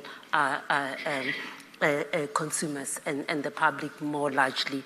Makale is a strict timekeeper, and he has been whispering in my ear that while I thought we had enough time because 2 of our online participants were not here, we may just be moving out of time. So I think I will conclude, Makale, if you allow me, and just to thank all the participants for their for sharing with us some of the work that they are doing in their own countries, but also how they view how we can cooperate as a BRICS community on dealing with sustainability, trade, and competition.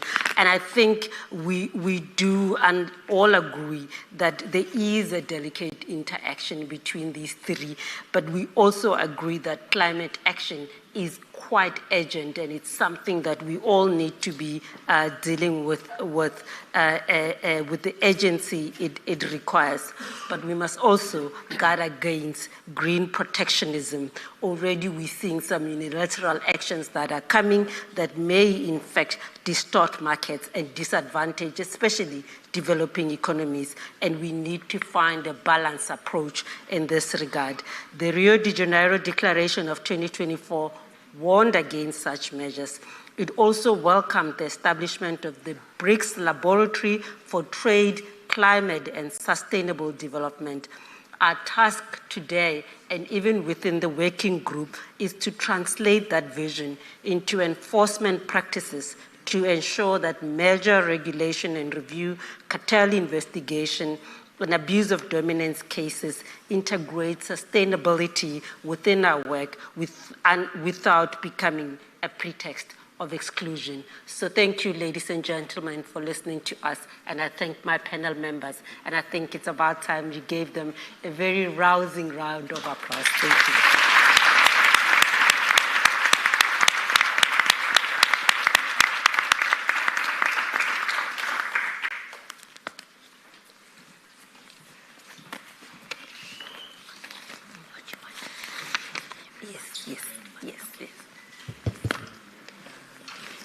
Thank you very much, everyone, and thank you for the very insightful insights into how the different jurisdictions are handling this very important topic. While our heads are taking their last photograph before they get off the podium, I would just like to let you know what's happening next. We will be breaking for lunch until 1 o'clock. For the heads, you will be having your lunch upstairs at meeting room 11. There will be people to guide you on where to go.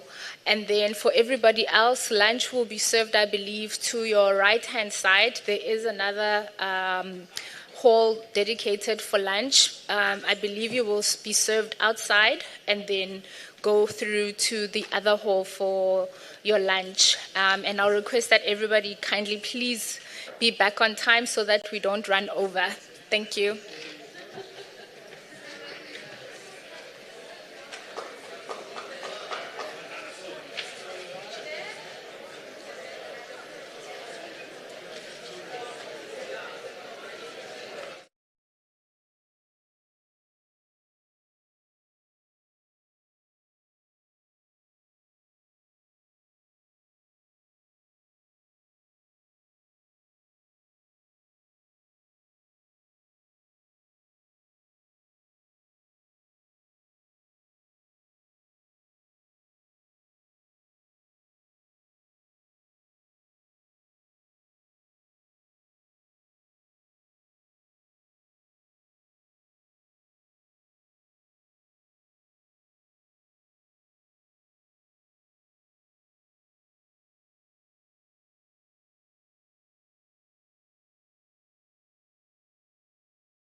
Hi, everyone. Welcome back. Apologies for the delayed start. I'm assuming the reason everyone was late coming back in is because lunch was really good and it really kept you at your tables. But without further ado, I'd like to introduce the new session, the second session on digital markets and AI. And there will also be a short presentation on the outcomes and learnings of the BRICS Digital Markets Working Group. And our moderator for this session is Deputy Commissioner Hadin, and he will introduce those who will be on the same panel with him. Thank you.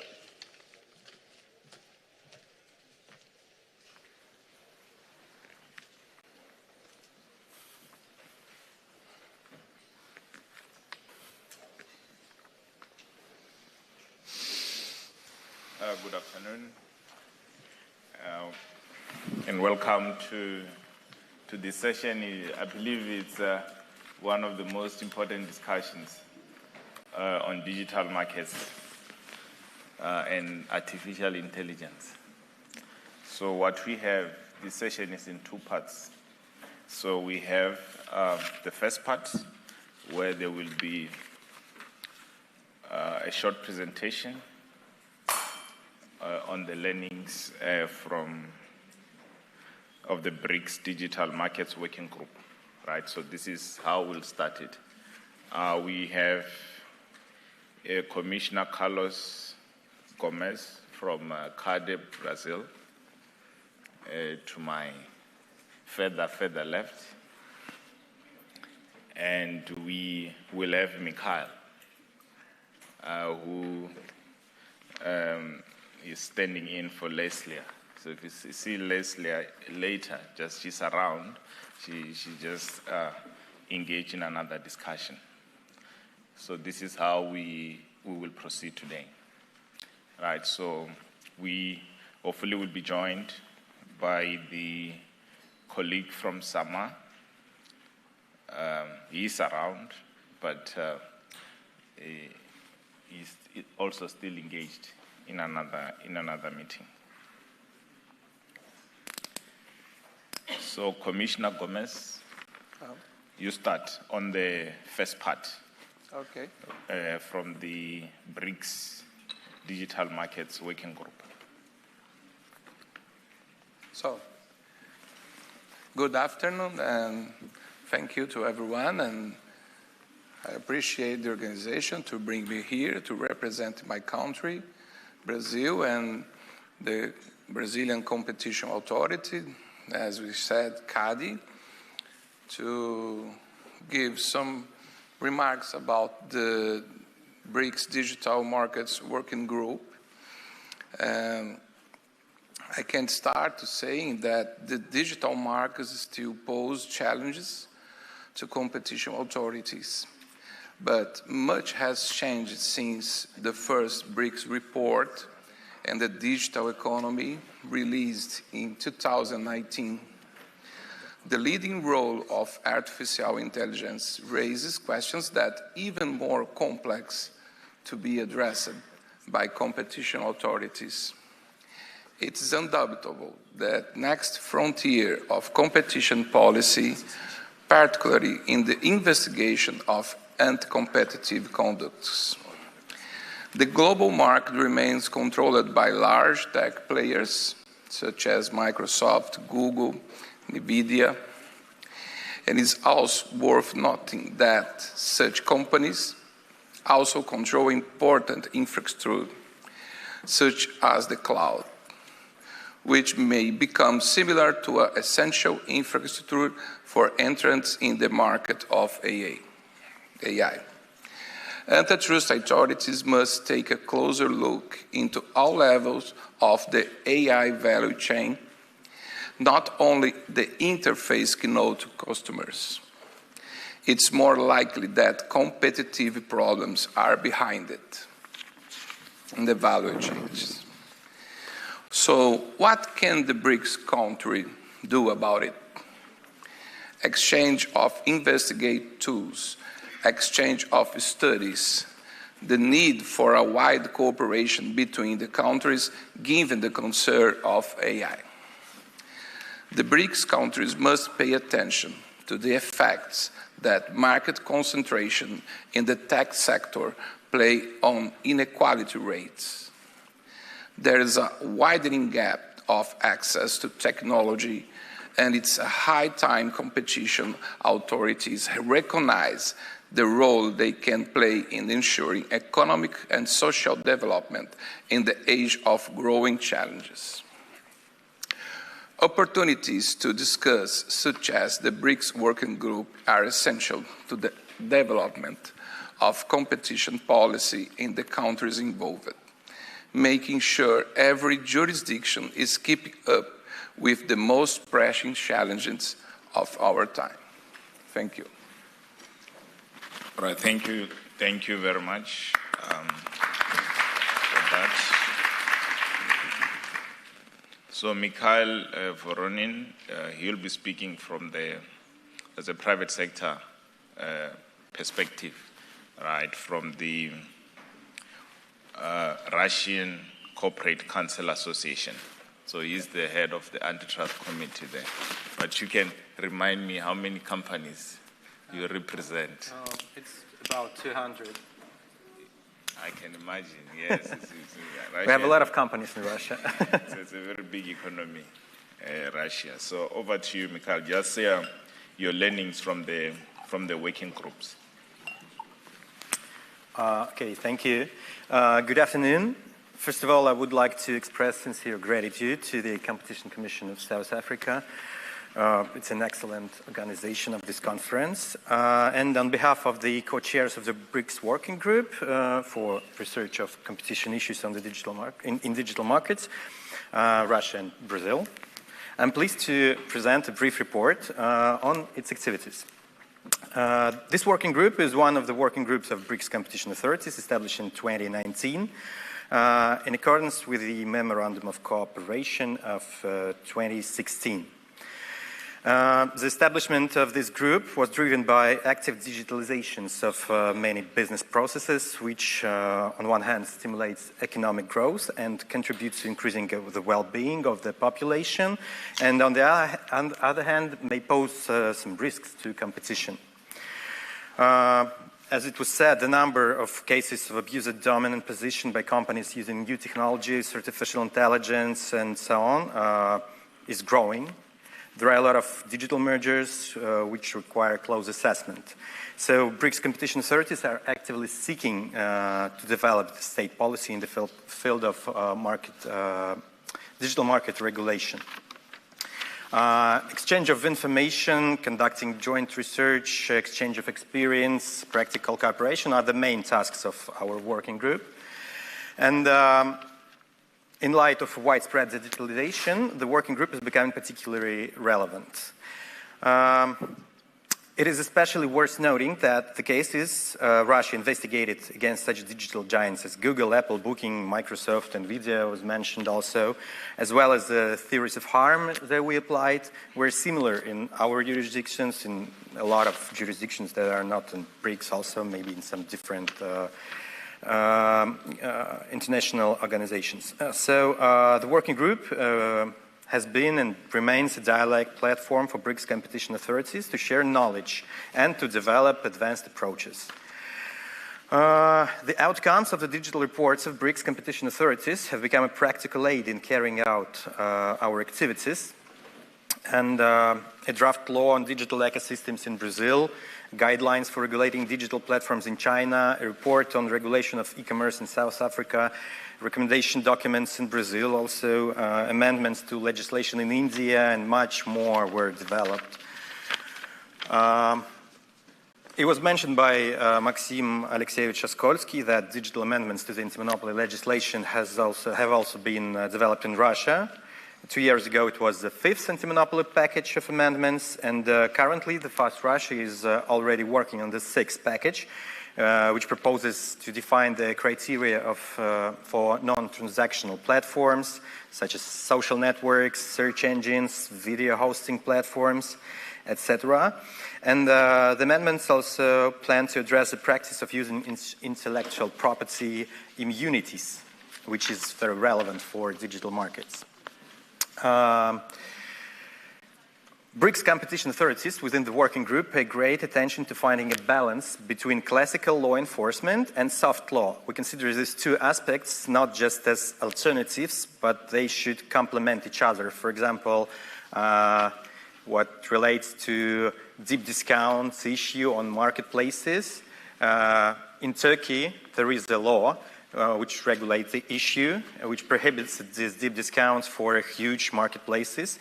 And in China, the recent developments is this soft law approach. They have this Self-Regulation Act, which was signed by all of the huge marketplaces related to self-limitation of such deep discounts. Over the past 5 years, we have reviewed cases against global digital platforms, as it was said, and marketplaces also. Maxim Alexeyevich told about this cases in Russia related to all these platforms and marketplaces. But today, digital solutions of, for example, Fast Russia, it's not only about digital technologies. It's not only about business entities, but also related to governmental bodies. Like Fast Russia is proactively using digital technologies, like some information systems, like anti-cartel, which was mentioned, like dashboard of price indicators.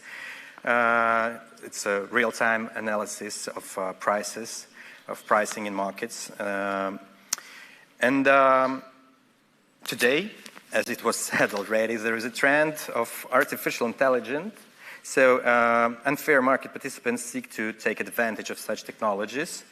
And facing this challenge, we decided to investigate closely this issue in order to better understand the functioning of AI mechanisms.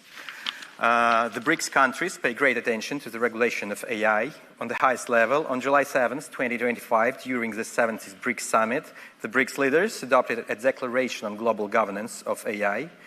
They expressed their intention to promote development and application of AI technologies that focus on inclusivity, sustainability, and respect for human rights. So, moreover, this issue is being researched in other formats as well, like in CIS, Commonwealth of Independent States, like in Shanghai Cooperation Organization, Organization of Asia-Pacific Economic Cooperation, and Association of Southeast Asian Nations, and much more of such. For example, in UNCTAD, there is the issue of AI has been chosen as a priority area of its activities for the next 5 years, and this will allow for a comprehensive assessment of AI. In conclusion, I would like to wish all the participants the productive sessions. Thank you for your attention, and I want to say it once more. It's a pleasure to be here. It's a very great organization, and it's my first time in South Africa. And this lanyard is the best lanyard I've ever seen ever. It's amazing, actually. Thank you so much.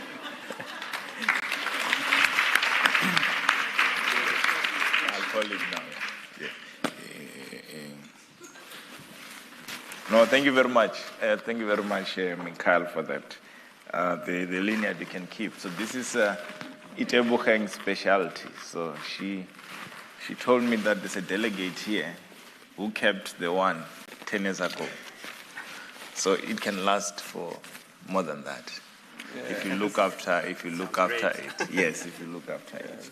So thank you very much for that update from the working group. So the purpose was really to give you a brief update on what the BRICS working group in digital markets has been doing, just from the perspective of the authorities and as well as private sector, because we represent, I think, collectively, probably the largest firms in some segments, of this market in the world. So this is a big group of companies we engage with in this platform.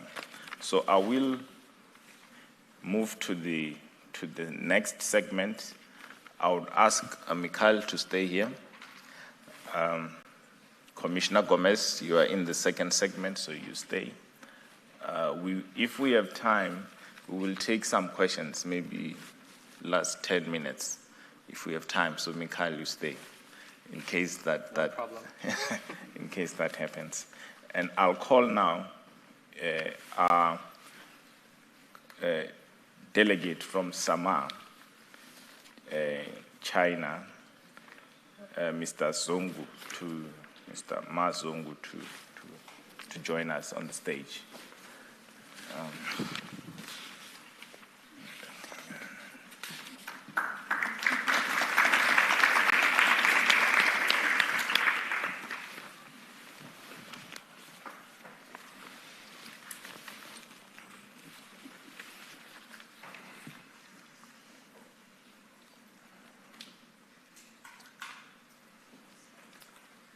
So welcome, sir. As you know, this session is about the development of AI and global impact on competition. So it is a pleasure to welcome our counterparts from the BRICS community and the Global South. The discussion on the development of artificial intelligence and global impact on competition is timely. AI is no longer a niche input. It is becoming the indispensable infrastructure for the functioning of markets. In fact, markets as we know them today are transforming at a rapid pace. Some markets may disappear, others will expand, and new ones will emerge. South Africa, like many other economies, is developing a policy framework on AI, focusing on the impact of AI in the economy and effective measures to harness AI, building on the presidential 2020 report on the fourth industrial revolution. You also know that South Africa is leading the G20 this year. There is a committee specific to AI issues. There are deliberations underway, and there will be reports in the G20 summit under South Africa's presidency, in the summit to be held later this year in Johannesburg. The opportunity presented by AI for economies are huge. According to the 2025 UNCTAD Technology and Innovation Report, the market value of AI is expected to reach US $4.8 trillion by 2033. That's a projected five-fold increase in value compared to the period today. The market is highly concentrated at a global level, as the UNCTAD report shows. The concentration of economic activity is mostly in the USA and China. To ensure inclusion in these markets, there's need for investment in enabling AI infrastructure, particularly electricity, high-speed internet connectivity, computing power, servers, and data centers. In addition to this key infrastructure, countries should invest in skills through training and retraining measures in workplaces and in learning institutions, from basic to advanced skills. If competition authorities get competition regulation wrong on AI, two things are possible.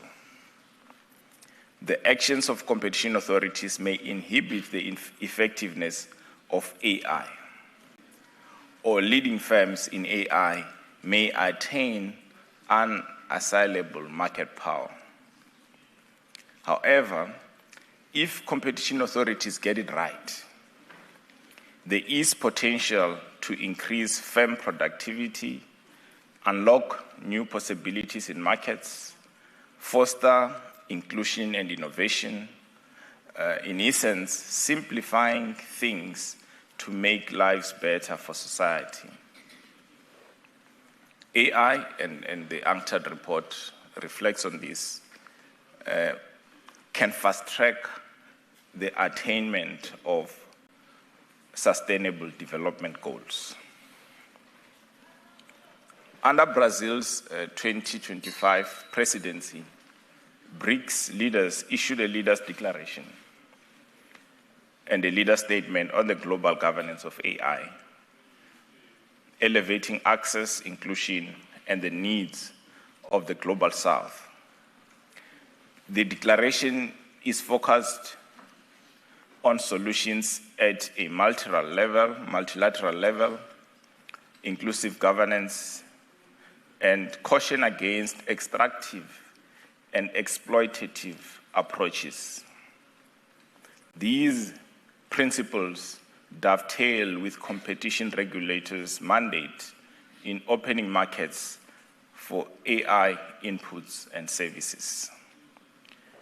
The BRICS leaders' AI statement reflects that artificial intelligence represents a milestone opportunity to boost development towards a more equitable future, fostering innovation, enhancing productivity, advancing sustainable practices, and concretely improving the lives of people everywhere on the planet. The statement further reflects that fair competition and market regulation are at the heart of an equitable AI future. The digital economy requires safeguarding the rights and obligations of states, companies, and users under domestic legal frameworks and regulations and applicable international agreements to level the playing field towards innovation and economic growth. We underline the importance of avoiding regulatory fragmentation and of promoting fair and transparent market regulations that encourage competition, enhance competitiveness, and avoid distortions of any kind, thus ensuring a sustainable and healthy market environment. That's what the leaders in the BRICS have said. Now, how do we link this up to the work of the working group that you've just had? So at the last meeting of the BRICS working group for these issues in digital markets, this was held in Moscow in April this year. The focus in that meeting was on AI's implications on competition, market power in access to chips and cloud, data access, and risks of vertical integration. South Africa's delegation presented a perspective on how AI may amplify the gatekeeping already seen in core digital platforms and cloud markets, and how ex-ante tools can complement investigations. Some of the challenges facing emerging markets, including South Africa, are access to data and the broader AI infrastructure. This creates high barriers to entry and expansion.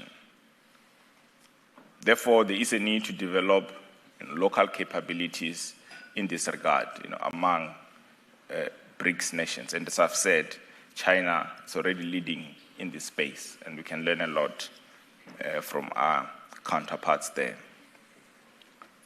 Since then, the working group, working with the BRICS Competition Law and Policy Center, has continued its various tasks, with some of the outcomes having been shared earlier. I think you've heard from Commissioner Gomez, you've heard from Mikhail. There is a lot of work that these colleagues have done. We've even released a report on digital markets in the BRICS. We have been noting, activities in other competition authorities around the world, testing new theories and tools around AI. There are concerns around the use of algorithmic pricing, so this has been said for some time, sensitive data exchanges, algorithmic collusion, approach to generative AI, as well as broader effects on markets. For BRICS economies, but this essentially applies to all economies, main risks to competition presented by advances in AI are mainly, we just identify 4, which is access to chips and the cloud. It's a big issue there. Access to data, vertical integration risks, standard setting, and interoperability. And with this, what can the BRICS do, either through the working group or at different other levels? We can start working on measures to reduce barriers to entry in AI markets. Where we find concerns, coordinate on effective remedy design. Start monitoring, concerns around possible, access issues to many other cloud facilities. Think of measures to enhance interoperability so that our firms can be able to participate in these markets. And finally, cooperation on investigations where we are running those cases.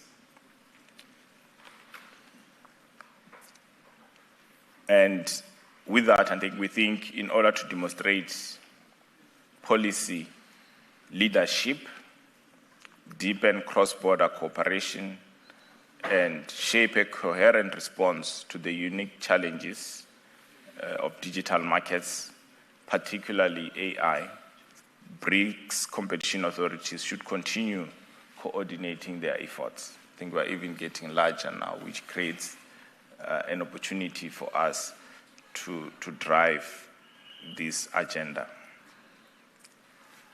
More importantly, but this is a policy issue, because we can always talk about conduct and many other concerns, but countries should invest in AI at the basic level in internet infrastructure and electricity. And I think without this, many countries are going to be left behind, and they will not benefit from advances in AI.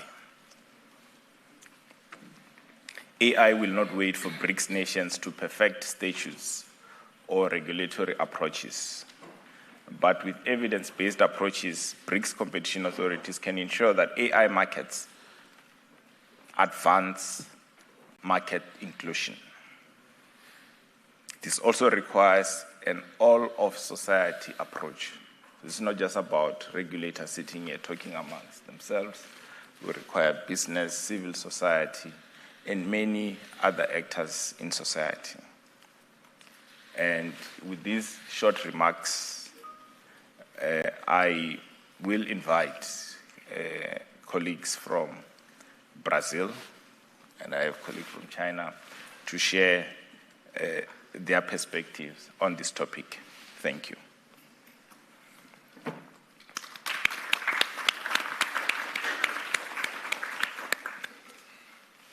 Brazil. Yes. Thank you to be here again. And this panel for the development of AI and global impact on competition. And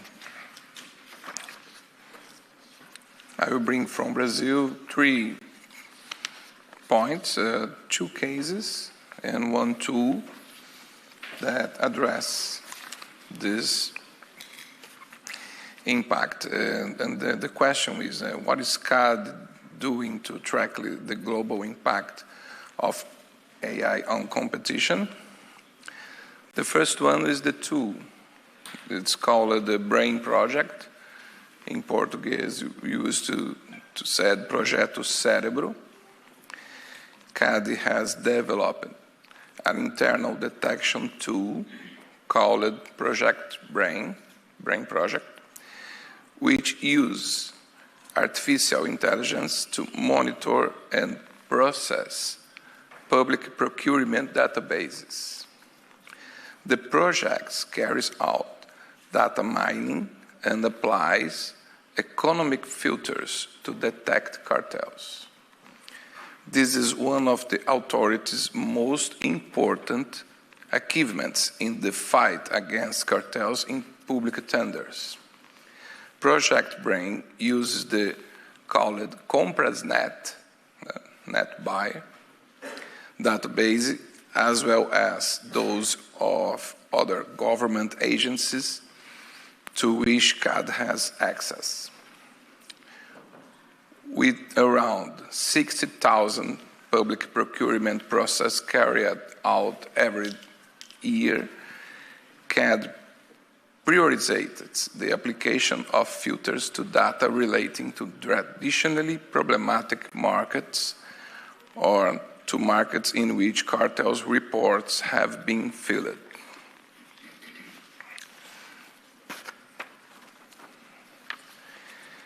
And now I'll present a case that the BRAIN project came through.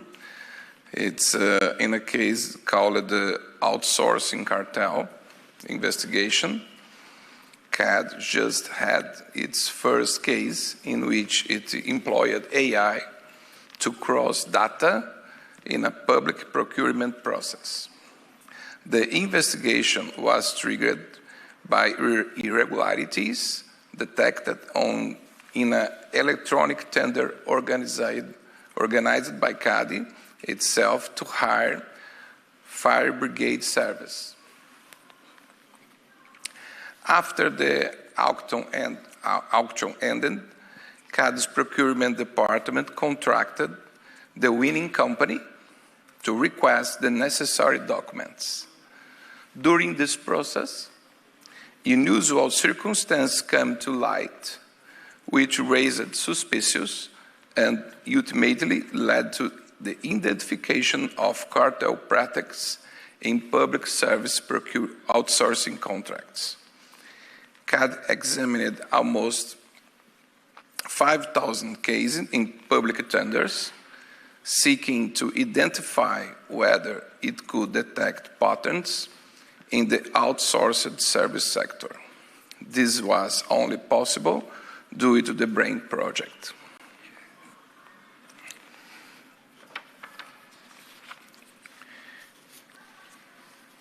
And the second application of the tool in regard to algorithms and pricing. The CAD's General Superintendents launched an administrative proceeding to investigate whether price algorithms has been used in the fuel sector to facilitate a cartel among gas stations. This is CAD's first investigation, specifically focused on algorithmic pricing, raising an alert on the subject. CAD is investigating whether a fuel pricing system developed by a startup named 9th BRICS influences or facilitates uniform commercial behavior through algorithmic pricing in the fuel market. The authority is also examining whether the Minas Petro is the name of association, a trade association, Minas Petro, by recommending APRIX, the tool, to its members under the justification of helping them set prices correctly, may have engaged in the same unlawful practice. CAD found that the gas station networks that had contracted the software developed by APRIX simply replicated the prices suggested by the system. The case is still under investigation by the General Superintendence of CAD. So this is my short contribution for the discussion. Thank you.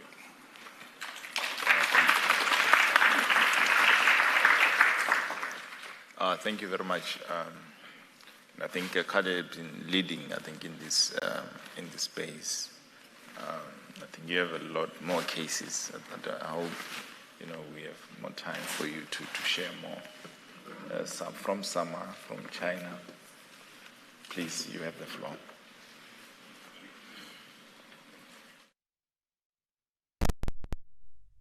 Dear colleagues, I'm very delighted to also I'm pleased.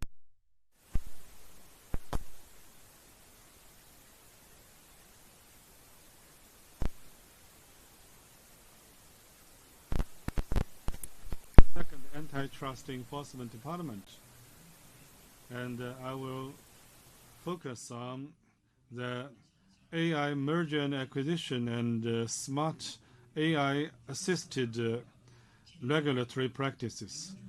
As you may have observed, in recent years, AI-related mergers and acquisitions have attracted a global attraction, especially large tech companies acquiring AI startups. For example, NVIDIA acquires Ronai AI, and also more recently, Google acquiring cloud security provider Wiz for $32 billion. In addition, some investments and collaborations between large tech companies and AI startups are considered potential ways to bypass merger and acquisition control review. For instance, Microsoft's investment in OpenAI and Google and Amazon's investment in Anthropic. These transactions of merger and acquisition are perceived as potentially further enhancing the market power of large AI companies. We are equally attentive to these issues and risks, but we also observe that AI development and market competition in China have distinctive characteristics. Currently, China's core AI industry is valued at approximately at about RMB 600 billion yuan, with over 4,000 upstream and downstream companies, forming a relatively comprehensive AI ecosystem. Among these, there are over 300 generative AI service large models, including the well-known DeepSeek. Overall, domestic competition in AI is relatively robust, with major tech companies such as Alibaba, Tencent, Douyin, and Baidu. These giant companies in China actively participating and competing in the AI field. Regarding merger and acquisition, in the case of generative large models, due to the continuous need for substantial investment in R&D and training, the main challenge for startups is insufficient financing rather than market competition. Of course, we focus on highly concentrated markets. In one case, we expressed competition concerns regarding a domestic platform's merger and acquisition that could have led to self-preferencing. We considered that the acquiring platform might leverage its vast user database to provide the target company with an unfair competitive advantage. Finally, the acquirer voluntarily abandoned the transaction.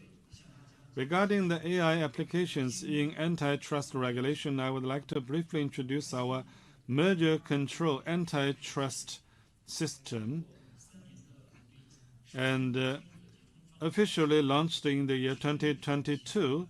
After 3 years of development, the system has enabled the full online handling of merger control cases, covering submission, review, conditional approval, monitoring, and investigation of illegal concentrations, significantly improving regulatory efficiency.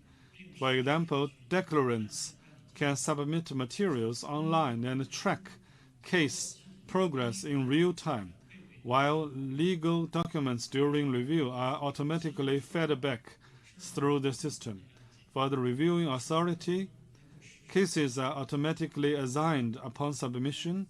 Data across multiple dimensions is captured for big data analysis, and the system automatically generates the basic content of legal documents. Since its launch, the system has received 2,467 merger notifications and completed 2,149 reviews, strongly supporting our enforcement works. Antitrust regulation in the digital economy, especially in AI, requires continuous exploration and strengthened communication. Next, we hope to further enhance international cooperation in digital economy regulation. We expect actively building high-level multi- and bilateral competition policy framework with relevant countries and regions to facilitate trade and deepen economic cooperation. And we also aim to enhance the digital economy antitrust cooperation, and also jointly maintain fair competition in international markets, and try to sharing knowledge and experience and best practices. That concludes my remarks. Thank you.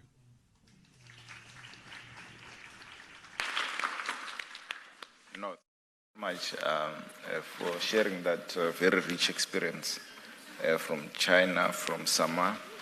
As I've said, the UNCTAD report, this year's report, just shows that China is a leader in this space. If you look at the number of IPs registered, China is number one in this space, which means there is a lot that we can learn from China, within BRICS, even on enforcement approaches, the kinds of transactions you are seeing, the volume on an annual basis, approaches to market definition. There's a lot we can learn from you. So thank you very much for sharing that experience. We will open this up now to the floor. If you have any questions, because it's once in 10 years, we will bring Sama to you. Mikhail, at least he says it's his first time, but he'll come back. Maybe once in 10 years for you to engage with Kade, the commissioners coming down here. Unless if you join us in 2 years' time in Brazil. So make this worth your while. No restrictions. Seems like in 2 years.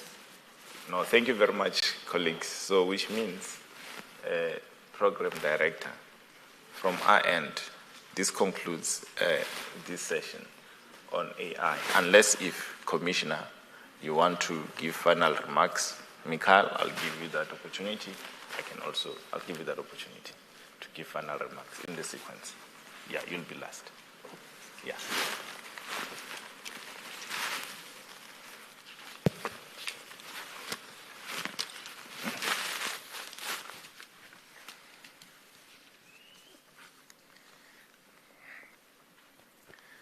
In my conclusions, the BRICS competition authorities are well positioned to play a central role in opening up to black box of the Thai oligopoly by the ABCD traders. In doing so, they would fulfill the political promise of the BRIC leaders to unleash the potential of the BRICS as the key actors in ensuring global food security, as recognized in the Rio de Janeiro Declaration of 2025 BRICS Summit. Given the interest already expressed by BRICS competition authorities in launching a joint sector inquiry, there is modest hope that will support of their academic partners and the bigger BRICS competition community. The competition authorities of the BRICS countries will lead the way in developing a new vision of competition in the global grain value chain.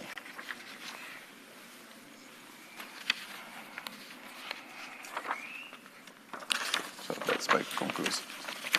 No, thank you. Thank you very much, Commissioner, for that.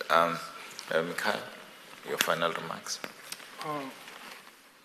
I think that it was a lot of things that were said, and maybe it's enough. But the thing is that the AI is not that terrifying as it seems, and I'm pretty sure that BRICS, it's a good place to make a deep analysis of what it is actually. Actually, it's machine learning, and that's it. I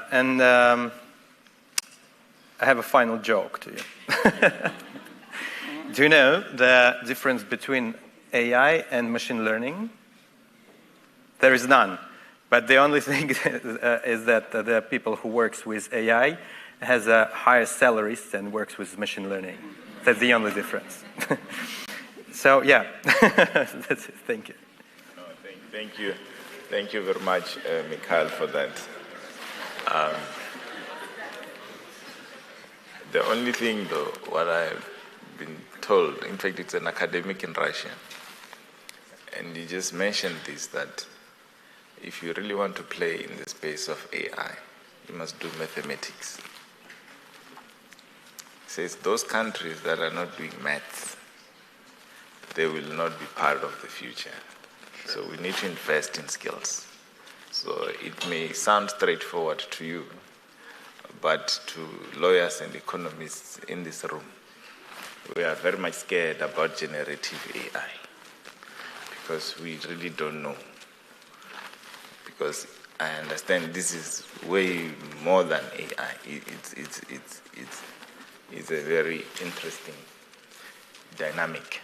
So regulating something that you don't know how it thinks in the future, any point in time. So this is the complexity from a competition regulation point of view. You want to give final remarks? Final remarks? Sorry? Final remarks? Do you have any remarks? Do you want to say anything? Last? Okay. Yeah, just, yes. To thank you, yes. Personally, I think that AI is very important.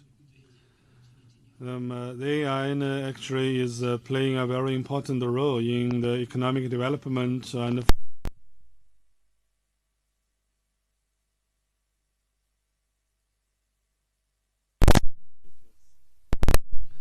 we need to emphasize the importance, pay high attention to the AI development, particularly some of the challenges it may bring.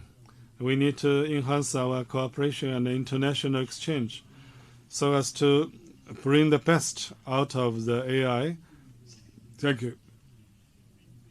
Much for that, and I think concludes this session. You can see that from BRICS' point of view, the future is about collaboration and cooperation. That time has passed, say, of questions. I can see your hand.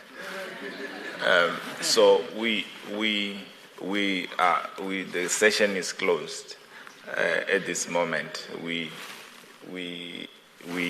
I think got a little bit more time for the next session I just know that, Mahale, as I'm looking around, I was going to assist you, but the colleague from the FS Russia, I can't see her in the room. Maybe she's targeting 14:30 on the pharmaceutical one. But from our side, we are done. So thank you very much.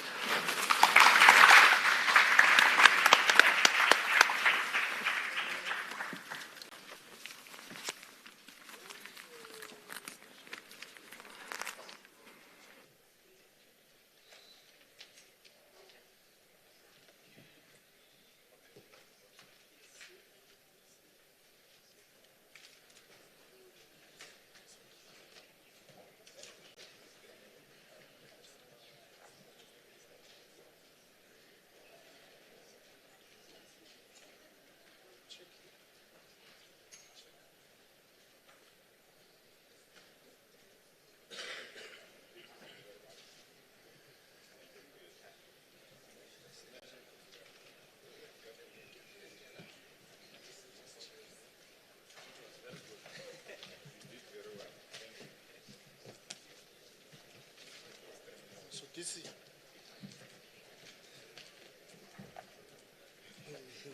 Anastasia is not here. this one. He is here. This is there. But she can't call it.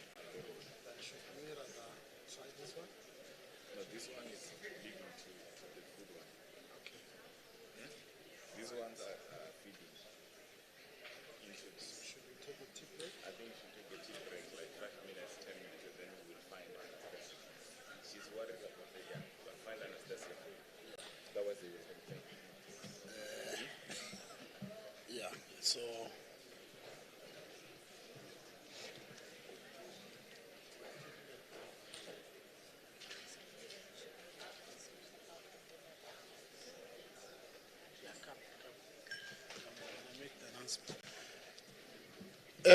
afternoon, colleagues.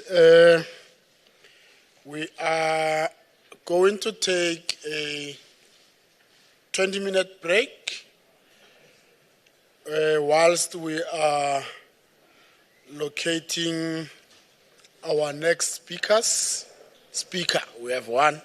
We're looking for the next one. We hope in the next 20 minutes we should be able to locate them. But my colleague here has some announcements to make. Thank you, Mahale. Colleagues, I'd just like to announce, as Commissioner Tepe mentioned earlier this morning, we have a gala dinner tonight, but I have some bad news.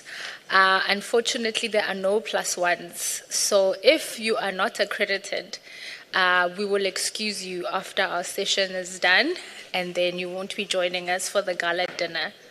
But we assume everybody who's in the room has been accredited, and therefore you will be allowed to get into the gala dinner. But anyone else who is not here can then see us tomorrow. Thank you very much. Colleagues, I'm back again. Sorry, our speaker is here.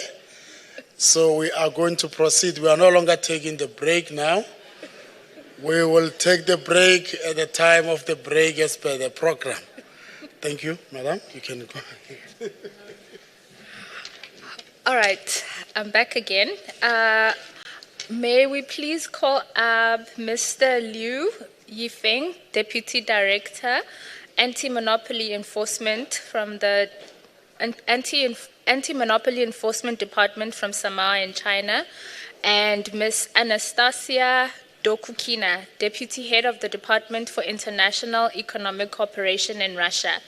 They will be doing a short presentation on the outcomes and insights of the BRICS Pharmaceutical Working Group. Welcome. Thank you.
大家好。首先啊，非常高兴的今天能来到南非参加我们金砖国家国际竞争大会。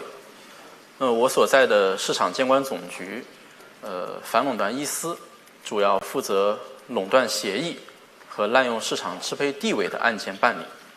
刚才我的同事是来自于我的兄弟司局反垄断二司，负责经营者集中。我们呢主要是负责垄断协议和滥用市场支配地位的案件。那么，医药领域的反竞争问题一直受到各国竞争监管机构的广泛关注。那么，我们中国市场监管总局也始终将医药领域作为反垄断监管执法的重点领域，切实维护医药市场的公平竞争秩序，保护消费者利益。下面我针对于医药领域的垄断协议和滥用市场支配地位案件的相关执法情况，和大家做一个简要的分享。第一是我们近年来坚决查处医药领域的违法行为，我们始终将医药领域的反垄断执法作为我们监管执法的重中之重，保持执法的高压态势，在全国范围内持续开展集中执法。那么近年来呢，市场监管总局在原料药和制剂生产销 we all together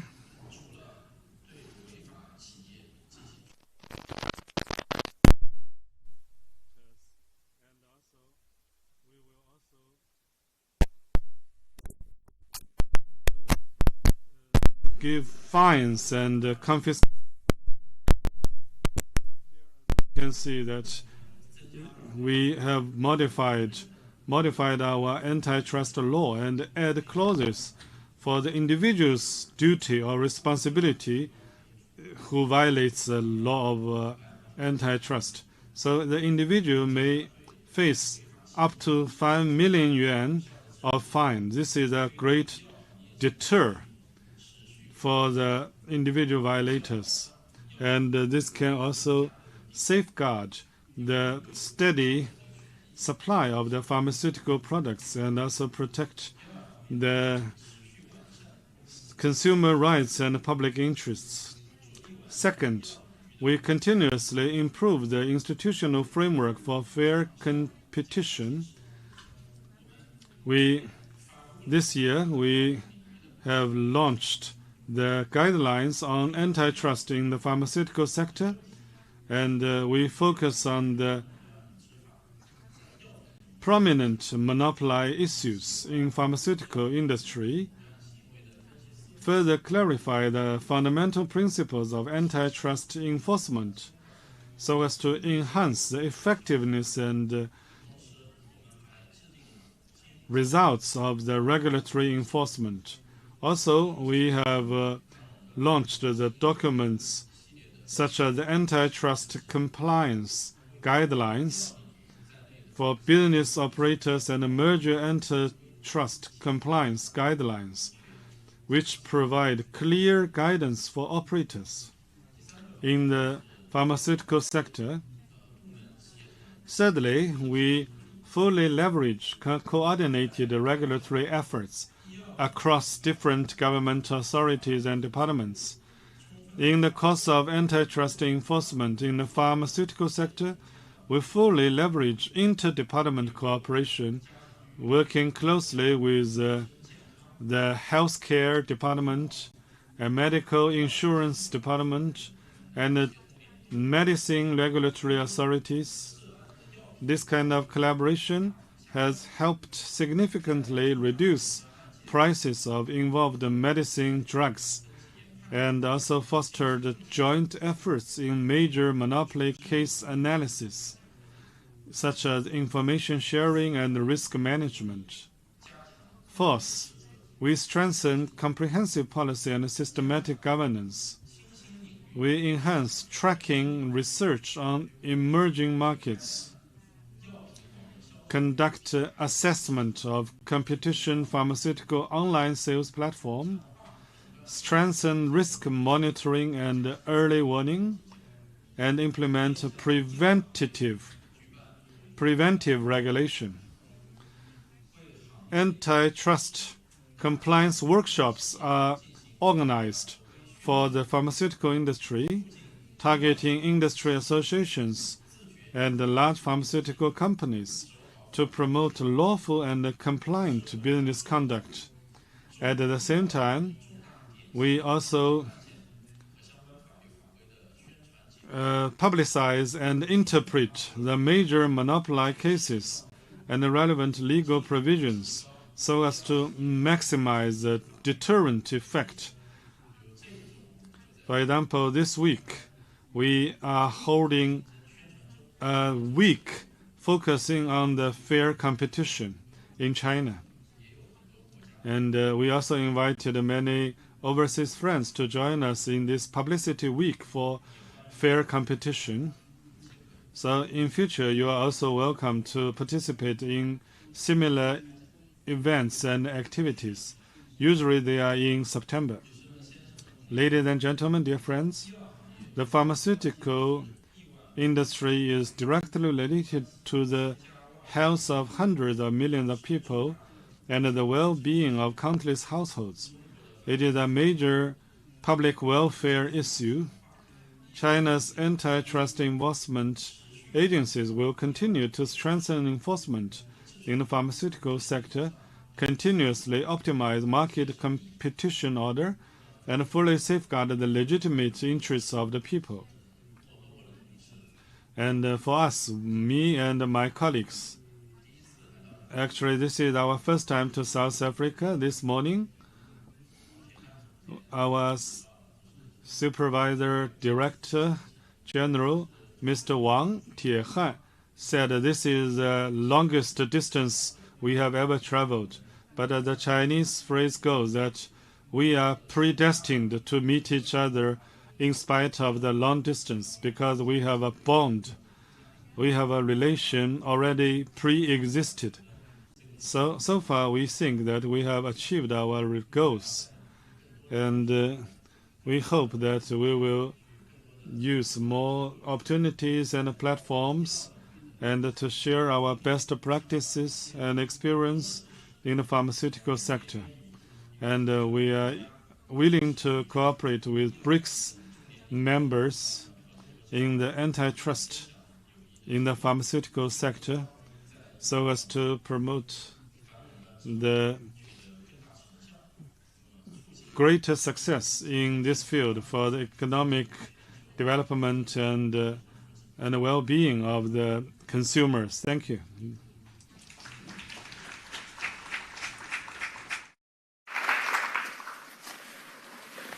Good afternoon, dear ladies and gentlemen. I'm Anastasia Dokukina. I represent the Federal Anti-Monopoly Service of the Russian Federation. And as my Chinese colleagues, this is not the longest distance we managed to overcome, but still it's a very long way here from Moscow to Cape Town. But indeed, cooperating with each other, we will strive to find the most balanced decisions to current solutions. And I would like to express my sincere gratitude to the Competition Commission of South Africa for organizing this event.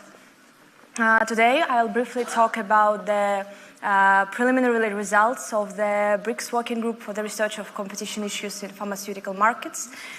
This working group is co-chaired by FAST Russia and Summer China, and it's my pleasure to have a brief talk and also to talk a bit about Russian developments in pharmaceutical markets. So the working group, Pharma Working Group, was established in 2016 as part of implementing the provision of BRICS Memorandum of Understanding.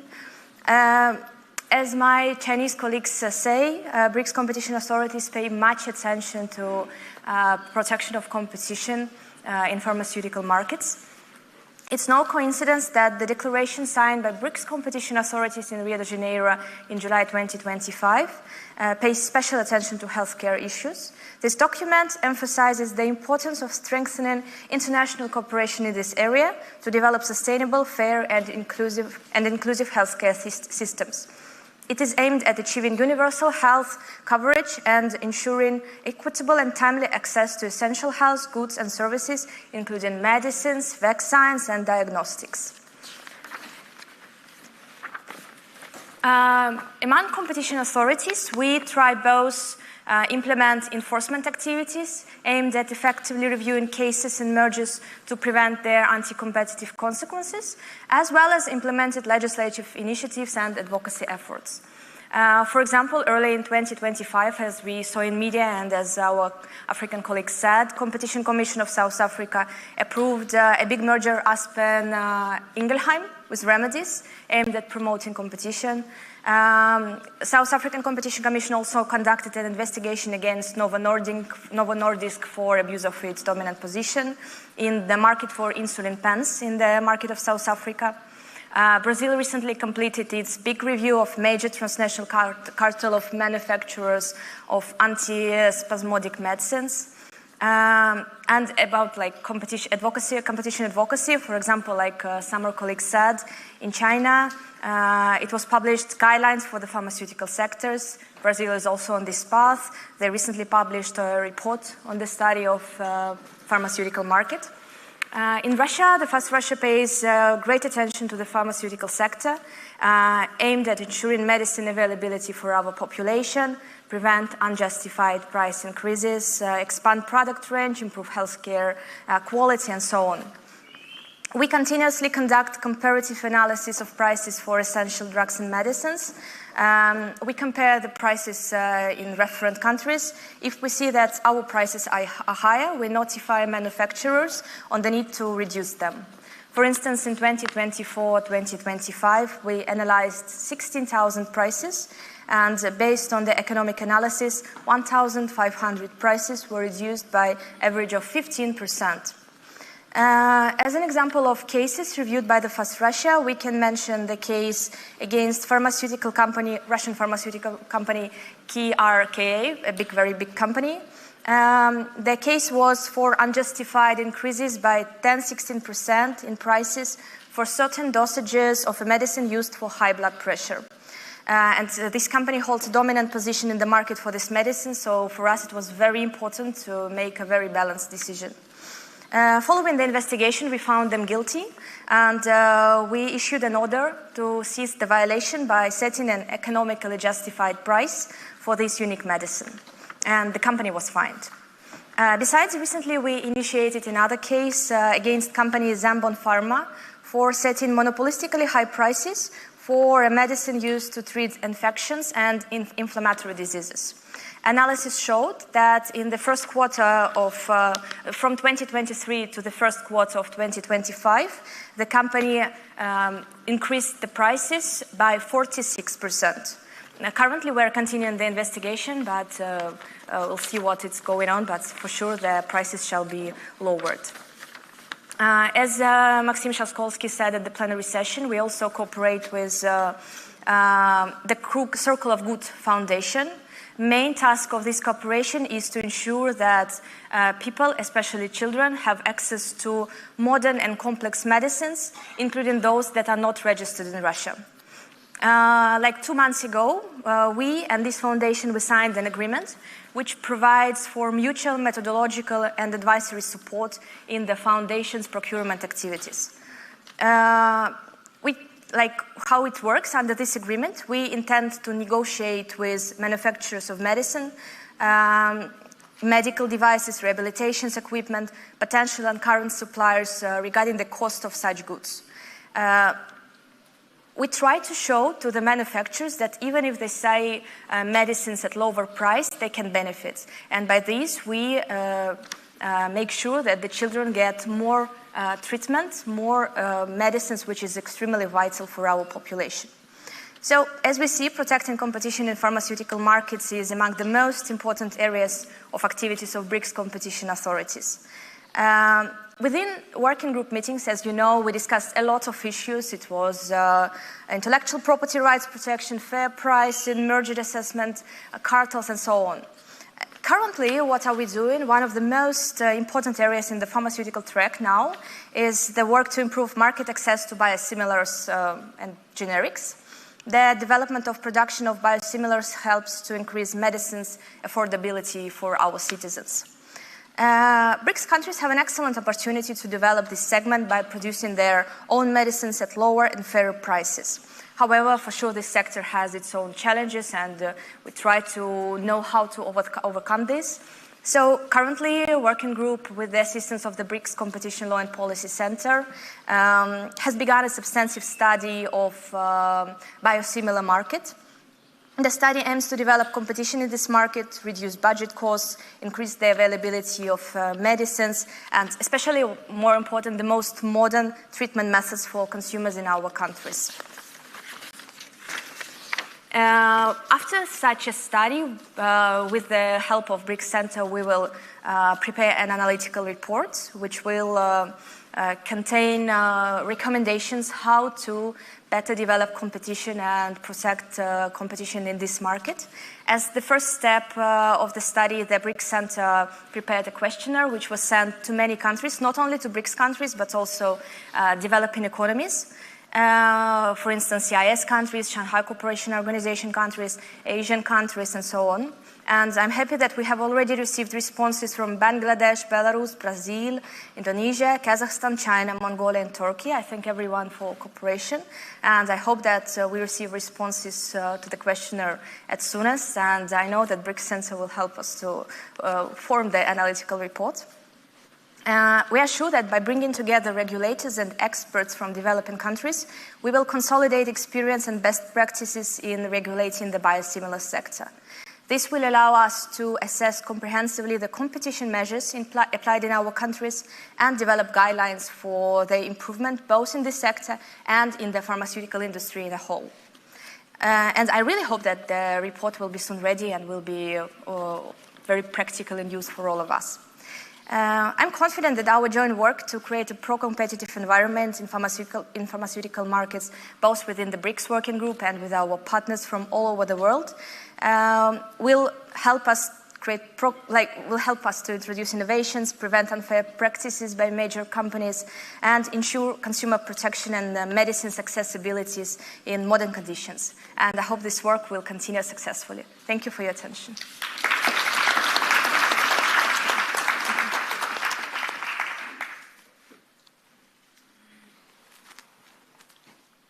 Thank you. Thank you very much. I'm trying to see if there's a hand for questions for the pharmaceutical working group, BRICS pharmaceutical working group.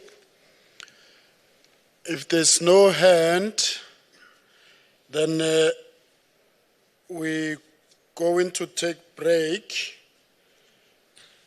tea break for 30 minutes.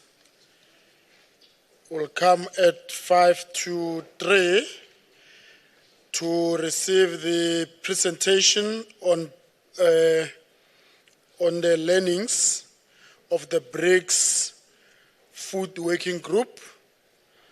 Kari Shozwane and Alexei Ivanov, you please be ready for that.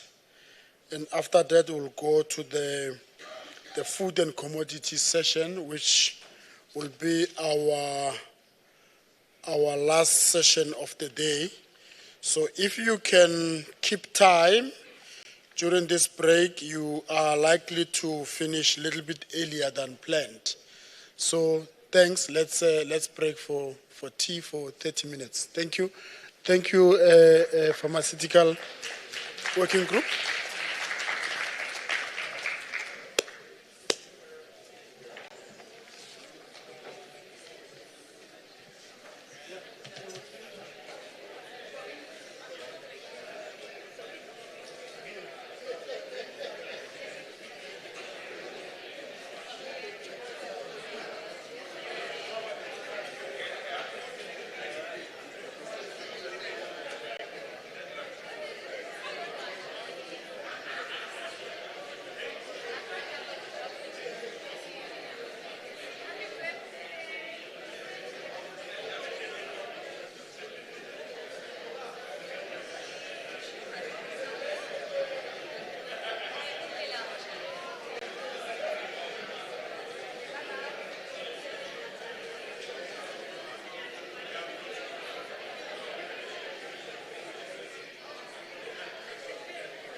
Is this thing on?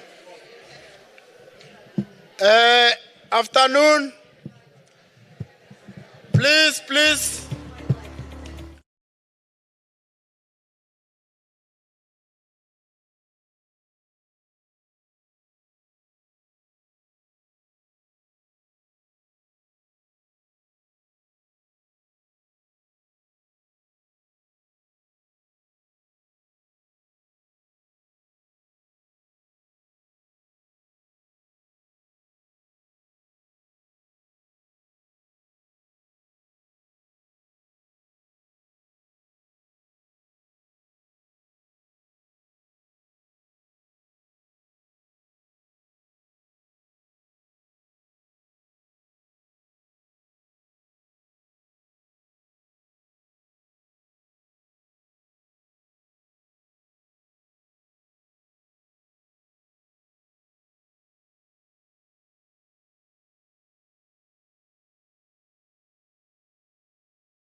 Thank you. We are going to get a short presentation on the outcomes of the BRICS Food Working Group. I see the speakers are being prepared there. Kagiso Zwane, a senior economist, Competition Commission of South Africa, and Alexei Ivanov, the Director, BRICS Competition Law and Policy Center from Russia. They are going to give us, as I said, the presentation on the outcomes of the BRICS Food Working Group. And after them, we have a panel that's going to deal with global commodity traders and the impact on competition in the local economy. James, please, in the meantime, organize your panel for us so that we can immediately start after the short presentation. Kagiso and Alexei, you have 15 minutes. Over to you. Thank you. Good afternoon, esteemed guests, colleagues, and friends. I am incredibly happy and delighted to be able to give you some feedback on the works of the BRICS Competition Working Group on issues in food markets.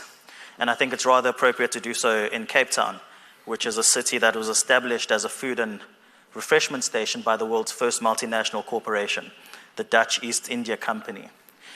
The theme of this year's conference, Competition Law in Uncertain Times, is to me a reflection on the disruptive forces shaping our world, how power is distributed within it, and what we might do about it. Yesterday, the Deputy Minister reminded us that in the global order, South Africa resembles more of an SMME than it does a multinational.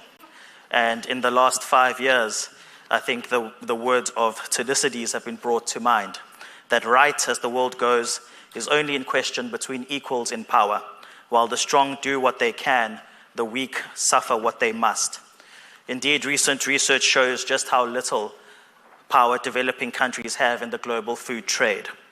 Recent work shows that between 1995 and 2025, the global South's share of agricultural production grew from about 50% to 80%. Yet, beyond the farm, much of the non-farm value of food production is still being captured by the global north and at an increasing rate. As the authors of the paper note, a few multinational corporations in the food manufacturing and trading sectors have expanded their profits massively by leveraging temporary supply chain bottlenecks and periods of volatility to maintain higher prices. Correcting these global imbalances in the food trade is why this BRICS working group exists. Over the last year, we've been hard at work to strengthen our collaboration on these issues and putting them firmly on the global agenda. Our year began in February this year at the BRICS Working Group meeting in Cairo. The gathering was hosted by the Egyptian Competition Authority, the Russian Federal Anti-Monopoly Service, and the BRICS International Center for Competition Policy. We examined the systemic threats to food security in the global food trade and their relevance to BRICS countries. In particular, we focused on the role of financial speculation and how price volatility, interest rates, and debt burdens weigh so heavily on food security in developing economies. Each speaker stressed the need for more research on the global food system and collaboration to enhance the resilience of the global food system, especially in the face of climate shocks. Soon after that meeting, the BRICS Center began its data collecting activities for a forthcoming report on the global commodity trade, and this was done through a questionnaire sent to BRICS authorities. The survey asked for submissions about competition in the global grain value chains, exchange channels, and the growing role of digitalization in global grain value chains. The report will be launched at the University of Cape Town at a side event this Friday. Lastly, in July, the CCSA, FAS, and the BRICS Center took part in the 9th UN Conference on Competition and Consumer Protection. At that meeting, Professor Ivanov presented a paper titled Architects of Grain Value Chain, ABCD Traders or Antitrust Authorities. In his presentation, he showed how the grain trade has become a critical space for shaping a new antitrust paradigm that is grounded in global value chains. He also pointed out that with population growth and rising grain trade, private actors are now stepping in and taking on some of the roles that would traditionally have been left to the state in ensuring food security. Colleagues from Russia spoke in greater support of international cooperation at this meeting and the digital tools for antitrust authorities. Lastly, our Commissioner Doris Sepe highlighted South Africa's work in price monitoring and in identifying inefficiencies in supply chains. I'd like to close my little section of this presentation on a personal note by saying that being part of this work has been incredibly rewarding. And with all the challenges to competition policy and the direction it's taken, I don't think anybody would reasonably argue against our focus on food and agricultural markets. But personally, there has been one downside, and that is that after all this thinking about food, reading about food, and writing about food, my pants are now as tight as the margins owned by farmers. So perhaps in the future, we should turn our attention to gym equipment. I'd benefit greatly. Thank you.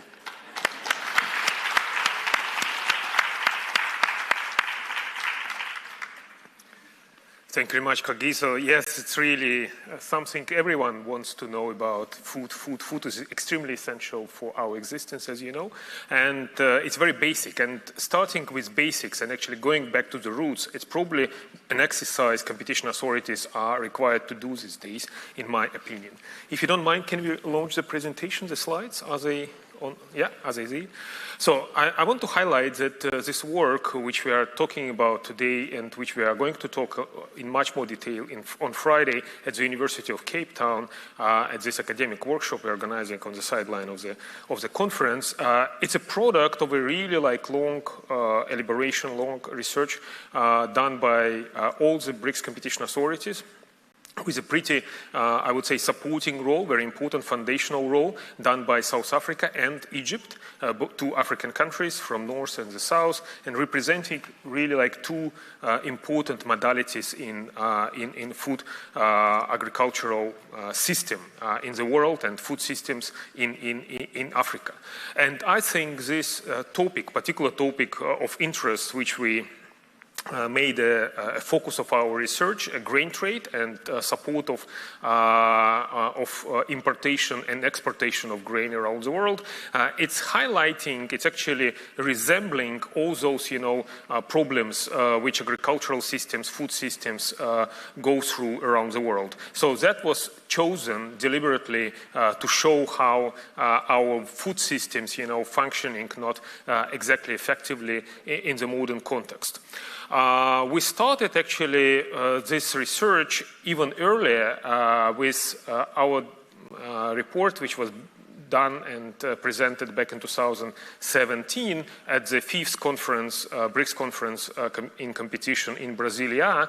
Back in the days, we were focusing on input factors for agricultural production, and through that work, we developed what is now called and pretty established field and competition law and policy value chain approach, like global value chain approach. When you see how vertical line of interaction works and how different nodes of the value chain interact with other nodes, and which some nodes are more concentrated than others. And while working on input factors, we came up with an idea that there are other areas in the global food value chains which are also pretty concentrated, and this concentration has a lot of implications both for consumers and other producers other members of this value chain, in particular farmers. And farmers were treated, I would say, not exactly fairly by both nodes, concentrated nodes of input, where we're talking about seeds, fertilizers, and agrochemicals, and concentrated node of traders who are buying, procuring this grain. So these traders, it's a very interesting species in the global food let's say, architecture.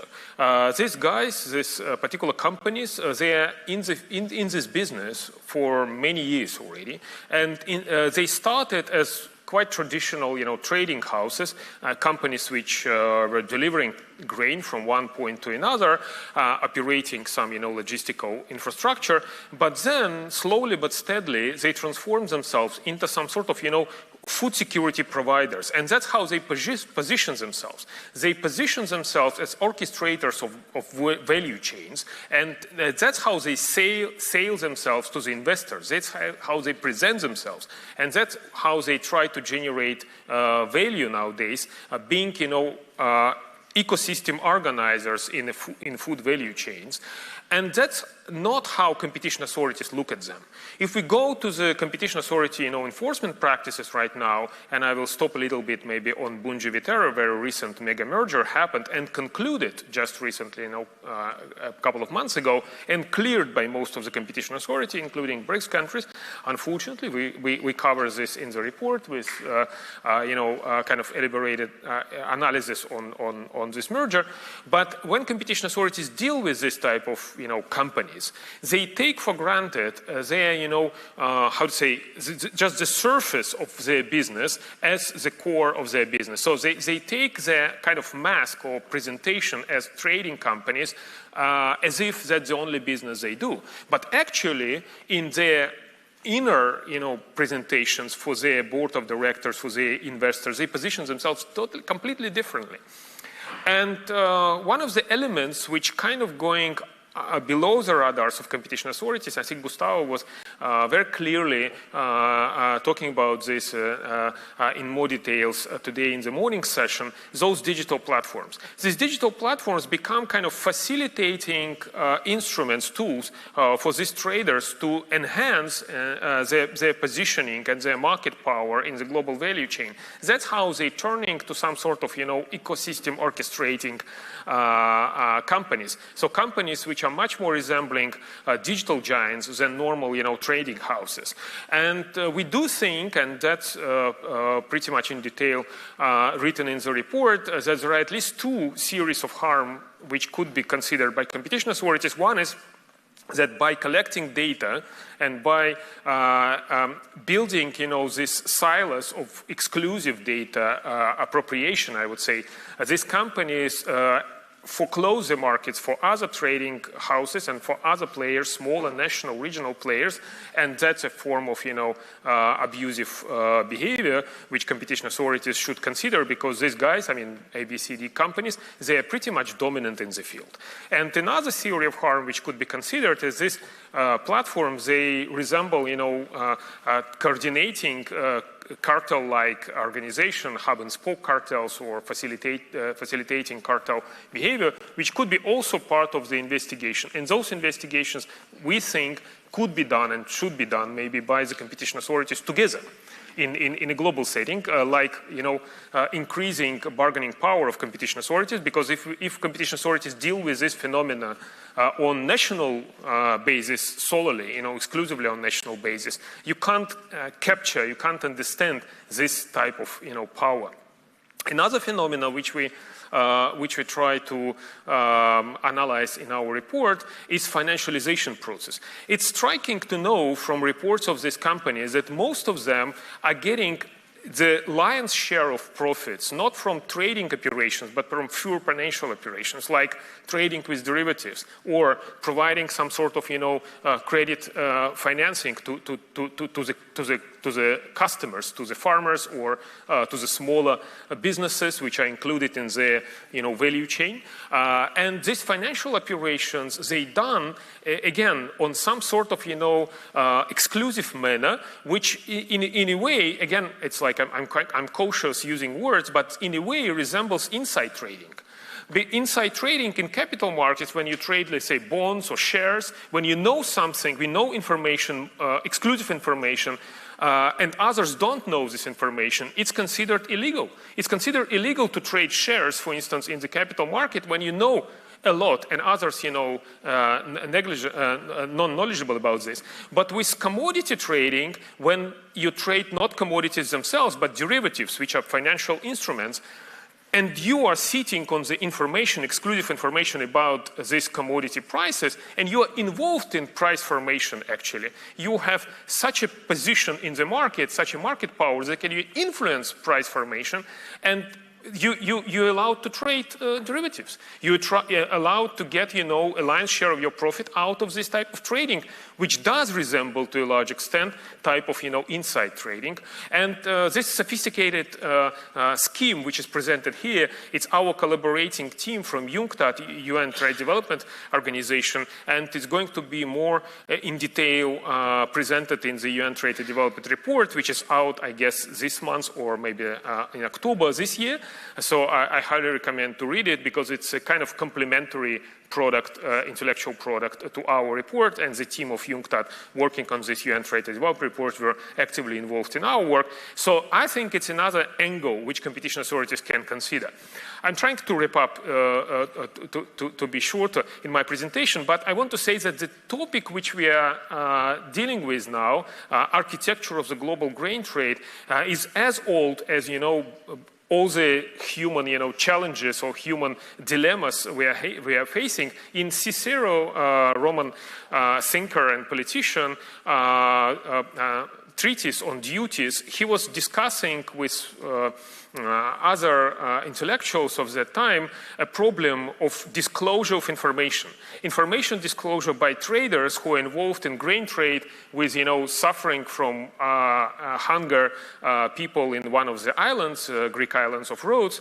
And Cicero was asking his compatriots, what do you think, whether traders should disclose existence of other, stocks of grain and other traders coming to Rhodes rather than or take, excessive profit out of, like asymmetry of information.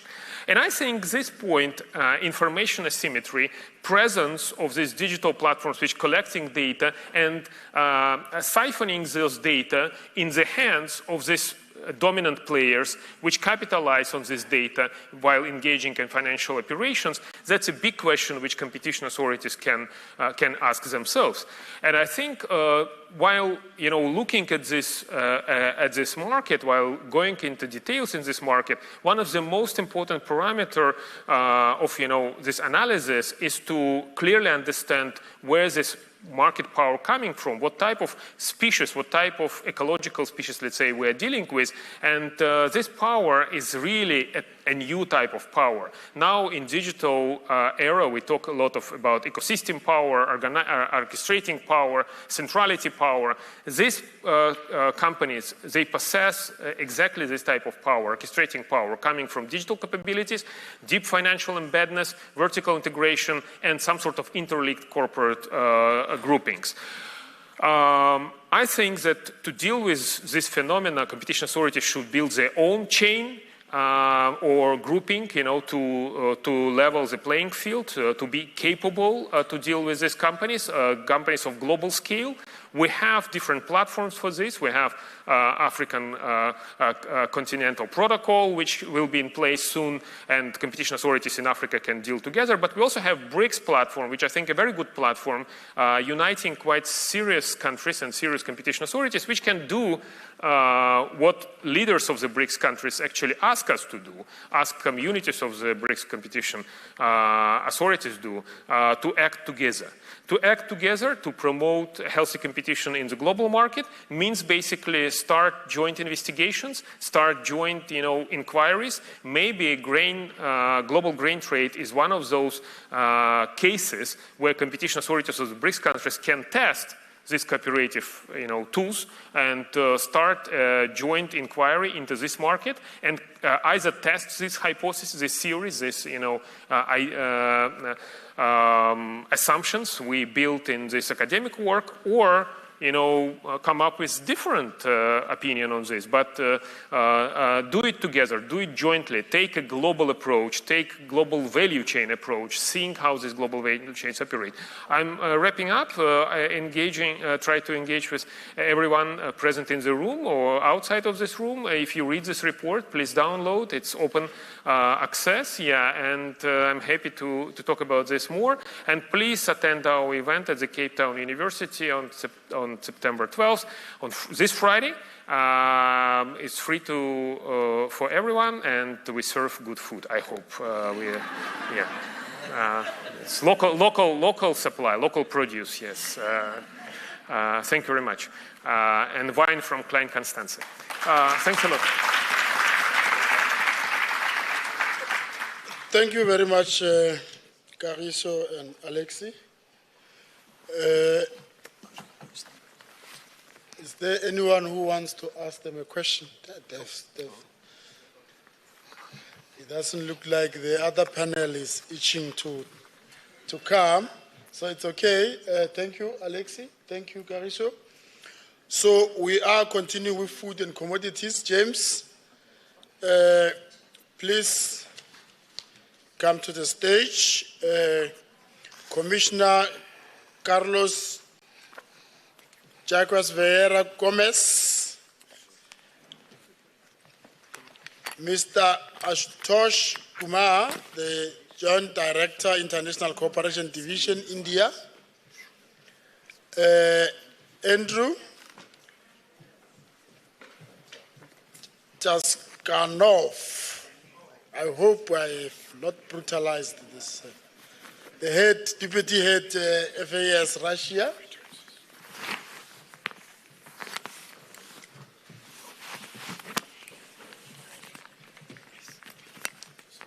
So James is the acting Deputy Commissioner, Competition Commission South Africa. He's also our chief economist. He will, in a way, lead the panel. As I don't know how he has structured his panel, but James, over to you. You have actually just over 15 minutes each. So if we can keep to that time, please. Thank you. Thank you, Michali. And I'm pleased to say for Kagiso that we do have an investigation into Novo Nordisk, the producer of Zemtic. So, I will make sure to allocate you in future. And I'm also always learned something from Alexi, and I can now refer to Cicero as the original competition law author. And I did study Latin at university, but I clearly missed this part of the curriculum. But yes, thank you. I think the work that the BRICS Law Center has done is important work, and I also encourage you to go on Friday. Commodities have become a big issue for I think South Africa, Africa, and even globally. And the concerns around the commodity markets are now feeding into a lot of work. So the ACF, the African Competition Forum, our research project this year, does look at commodity trade within the African continent and trying to look at levels of concentration, the flows, and just to understand it much better. UNCTAD, as Alexi mentioned, has important work on financialization of commodity trade and the profits of these ABCD countries. And we've also put this on the agenda of the ICN as an important topic as part of the food special project as well. But maybe before I come to our panelists, just to give you a sense of the importance of commodities. It was mentioned that we released our cost of living report, and before that we had our essential food price monitoring report. But if you go to those essential foods, commodities loom large. So when you're looking at essentials like bread, well, it's the wheat commodity trade. If you're looking at maize meal for South Africa, it's the maize commodity trade. If we're looking at anything in cooking oil, then it's sunflower, it's soya. And even if we go across to the protein, 70% of the cost of your chicken is based on feedstock, which is from your grains and soya. And similar numbers for livestock and beef. So it's an essential element to to so many of our dietary requirements and essential foods for low-income households. What you also see is that the spreads for the producer or processor and the spreads for the retailers, we monitor them and they sometimes shift out and they're profiteering, as the Commissioner said, rocket and feather. But they have nowhere near the kind of volatility that we see in commodity markets. So late last year, South African maize prices went up 60% within a few weeks, and that was in response to global markets. So although we set our commodity prices on local futures exchange, ultimately they derive their price from global markets. And so it's what's happening on the Chicago board in the US rather than necessarily what's happening in our local South African foreign futures exchange. So 60% escalation is enormous. We did look at this and try to understand it, and it was about trade. But this is where there's a double-edged sword. Trade in commodities is important for food security. Non-agricultural countries or ones that experience a crop failure rely on trade for food security. And in fact, that 60% spike was because of crop failures throughout Southern Africa. So despite a surplus at South Africa, the crops moved out, and that served the food security need. But I think as we know, if it is such a central role in food security, those markets really need to work well. Because if you're getting price spikes of 60% that last a few months, something has probably gone wrong in the markets, incorrect signals or profiteering that might mean that in South Africa's case, millions of people suffer from malnutrition. And in the last 5 years under food inflation, which has been driven a lot by commodity pricing, we're now at a point where I think over 60% of South Africans suffer some food insecurity, and close to 25% of children under 5 face malnutrition or chronic malnutrition.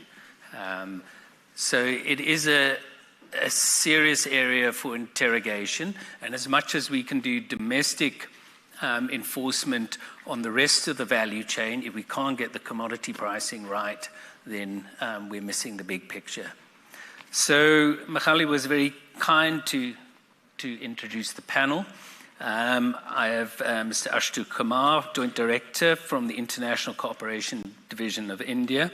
I have Commissioner Carlos Gomez from CADE, and Mr. Andrei Tsiganov from the Deputy Head of FAS in Russia.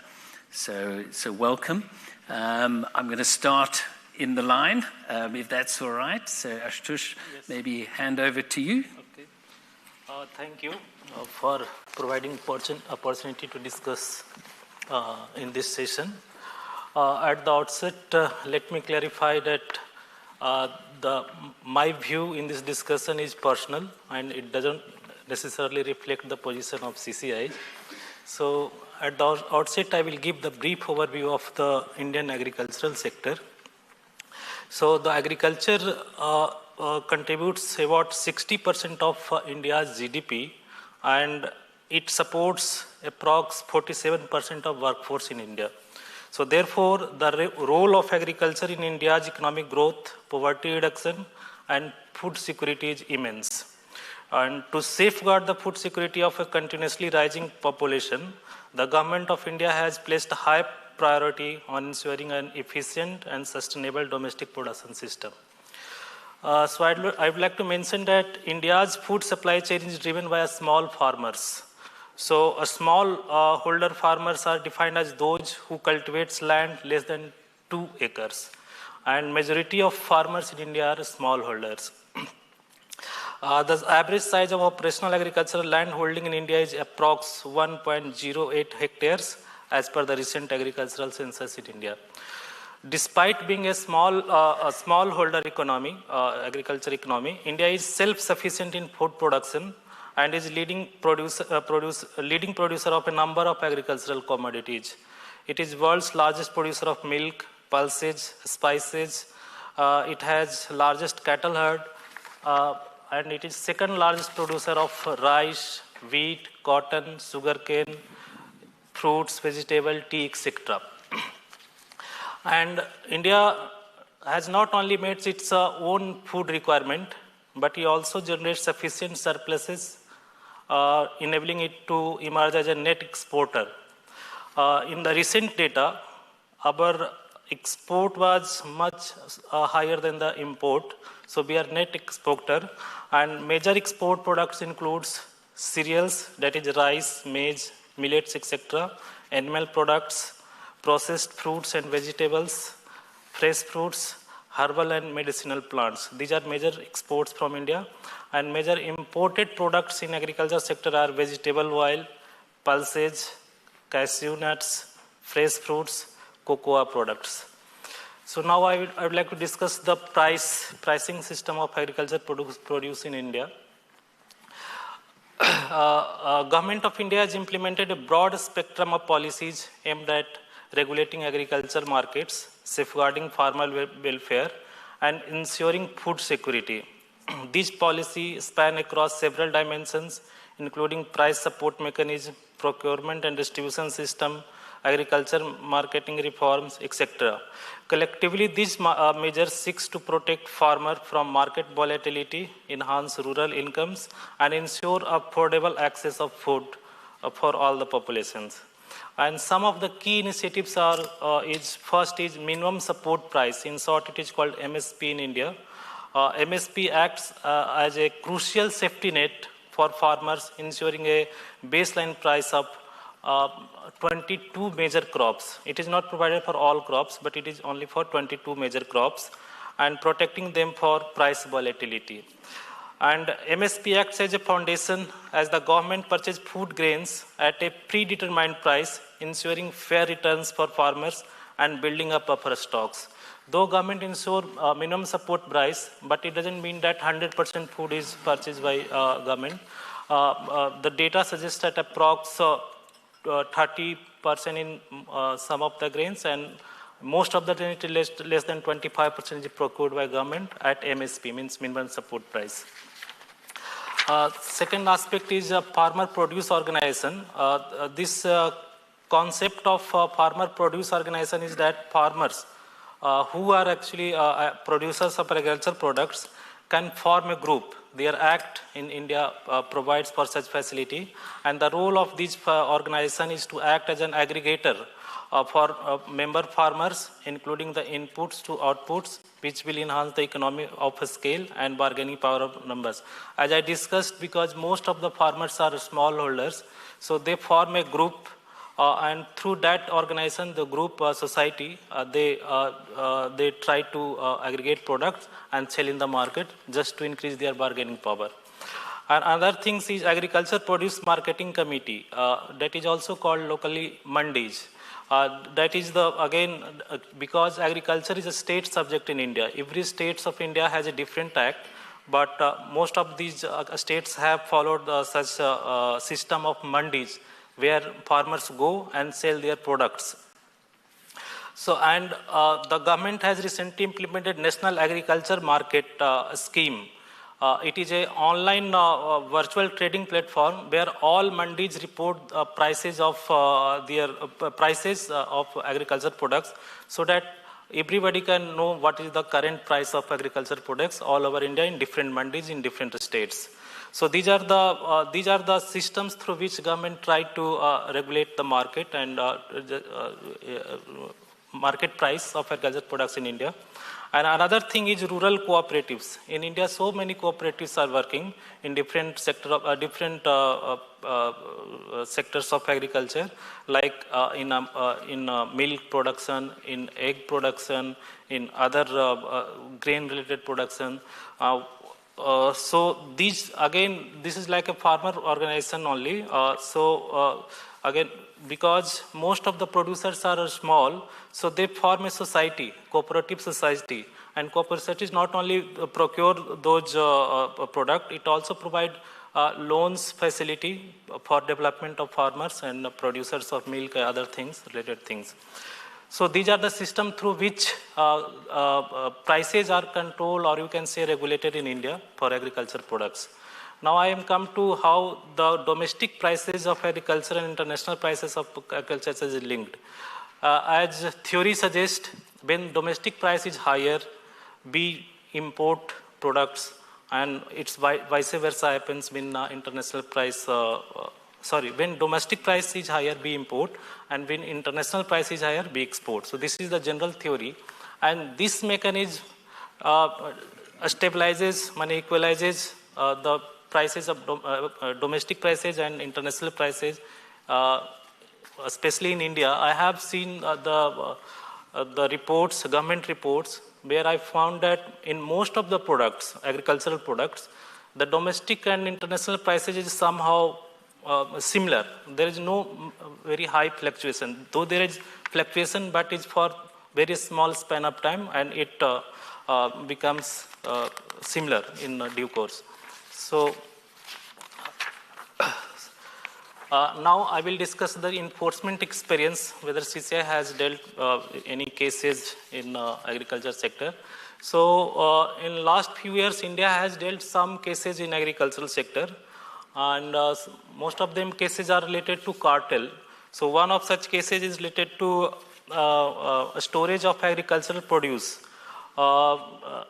In procurement and storage of facilities, some aluminum phosphide tablet is used for securing those food products, and that in that procurement, one government-run storage facility that is called FCI, Food Corporation of India, was involved in cartel. So CCI penalized FCI for such anti-competitive conduct.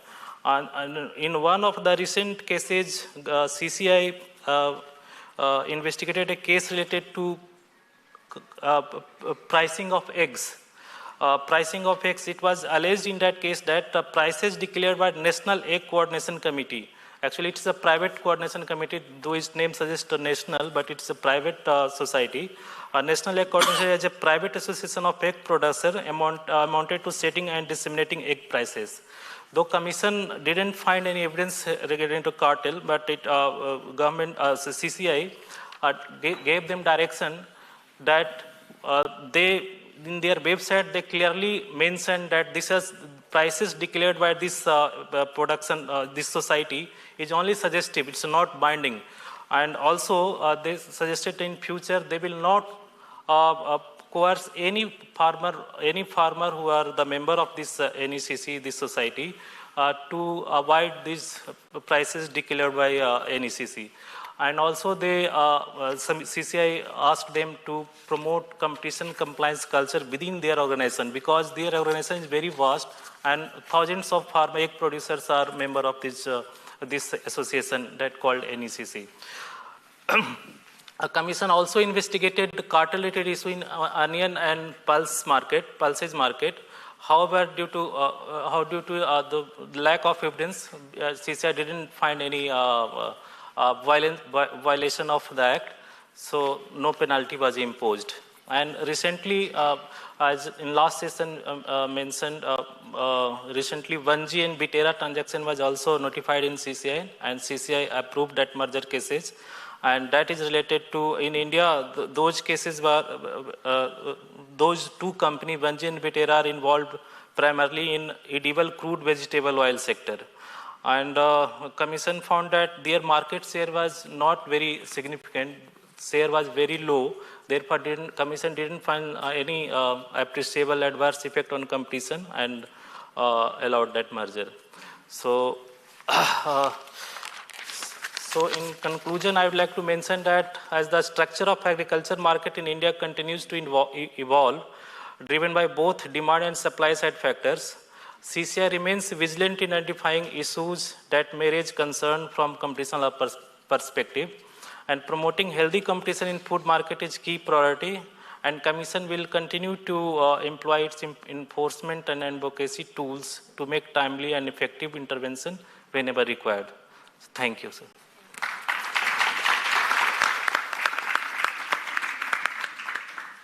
Thank you, Ashutosh. I think that's incredibly interesting, and the fact particularly that the state is so involved in the food security and managing volatility in these markets. South Africa largely dismantled our agricultural support systems post the 1994 Uruguay round of trade talks. And I suppose now we're reliant on the commodity traders to provide that. But India, I think, is trying to manage it also more from a state perspective.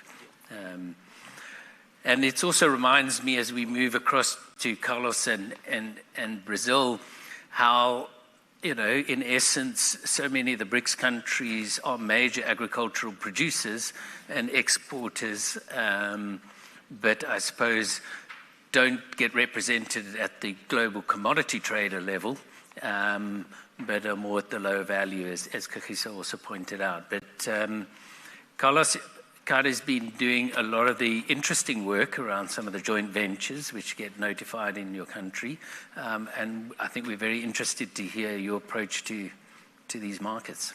Yes. Thank you, everyone. And from Brazil, we are going to talk and have the discussion and divide this speech in 4 dimensions that bring out the case more involved. The first one, the first dimension is the transformation of agribusiness. Over the last decades, large agribusiness firms have expanded beyond production, storage, and commercialization into financial markets. They increasingly use derivatives, future contracts, and swaps, not only as hedging tools against volatility, but also to influence benchmarks and market expectations. Financial strategies are leveraged as a source of competitive advantage, adding a new dimension to their market power. The second dimension is the competition risks of hybrid models. Vertically integrated firms that manage physical assets, trading desks, and financial operations may gain strategic advantage from controlling information flows, giving them an edge over competitors in both markets. The combination of logistical control and financial influence can enable task coordination, where firms align prices or strategies without explicit agreements, increasing the risk of market foreclosure. These hybrid models can raise barriers to entry, as smaller firms may lack the resource or information access to hedge, trade, or compete effectively, potentially limiting competition in key markets. The third dimension is the regulatory and enforcement challenges. Current antitrust frameworks may be inadequate for assets conduct that expands physical and financial markets, leaving potential loopholes for anti-competitive behavior. Information asymmetries between dominant and smaller firms can allow manipulation or price signals or market expectations, making it difficult to ensure fair competition. Without clear rules for algorithmic pricing, derivatives usage, or integrate market operations, authorities risk failing to detect or remedy anti-competitive practices until market harm has already occurred. And the last dimension, the international cooperation as a response. Global supply chains and cross-border trading increase the risk that anti-competitive strategies in one country can affect markets worldwide. Studies indicate that large commodity traders can exercise disproportionately influence over global value chains, potentially harming competition internationally. Coordinated monitoring, joint inquiries, and data sharing are critical to detect and prevent abusive practices, including tax collusion, price manipulation, or exclusionary strategies. Strengthened cooperation ensures that regulatory gaps do not allow dominant firms to exploit structural advantage at the expense of efficiency, fairness, and market innovation. There are my shortcomings to this discussion. Thank you, and I think you've raised, some important issues about the transformation to financial and all the advantages of being vertically integrated, not just information, but also control of the production. I think the challenge with international cooperation is always that our jurisdiction is national. Sharing of confidential information is restricted. And so, if I may just ask, how do you think we best approach this within, say, a BRICS environment to start to really get a grips of the commodity trading markets? Would there be any suggestions from Kadi?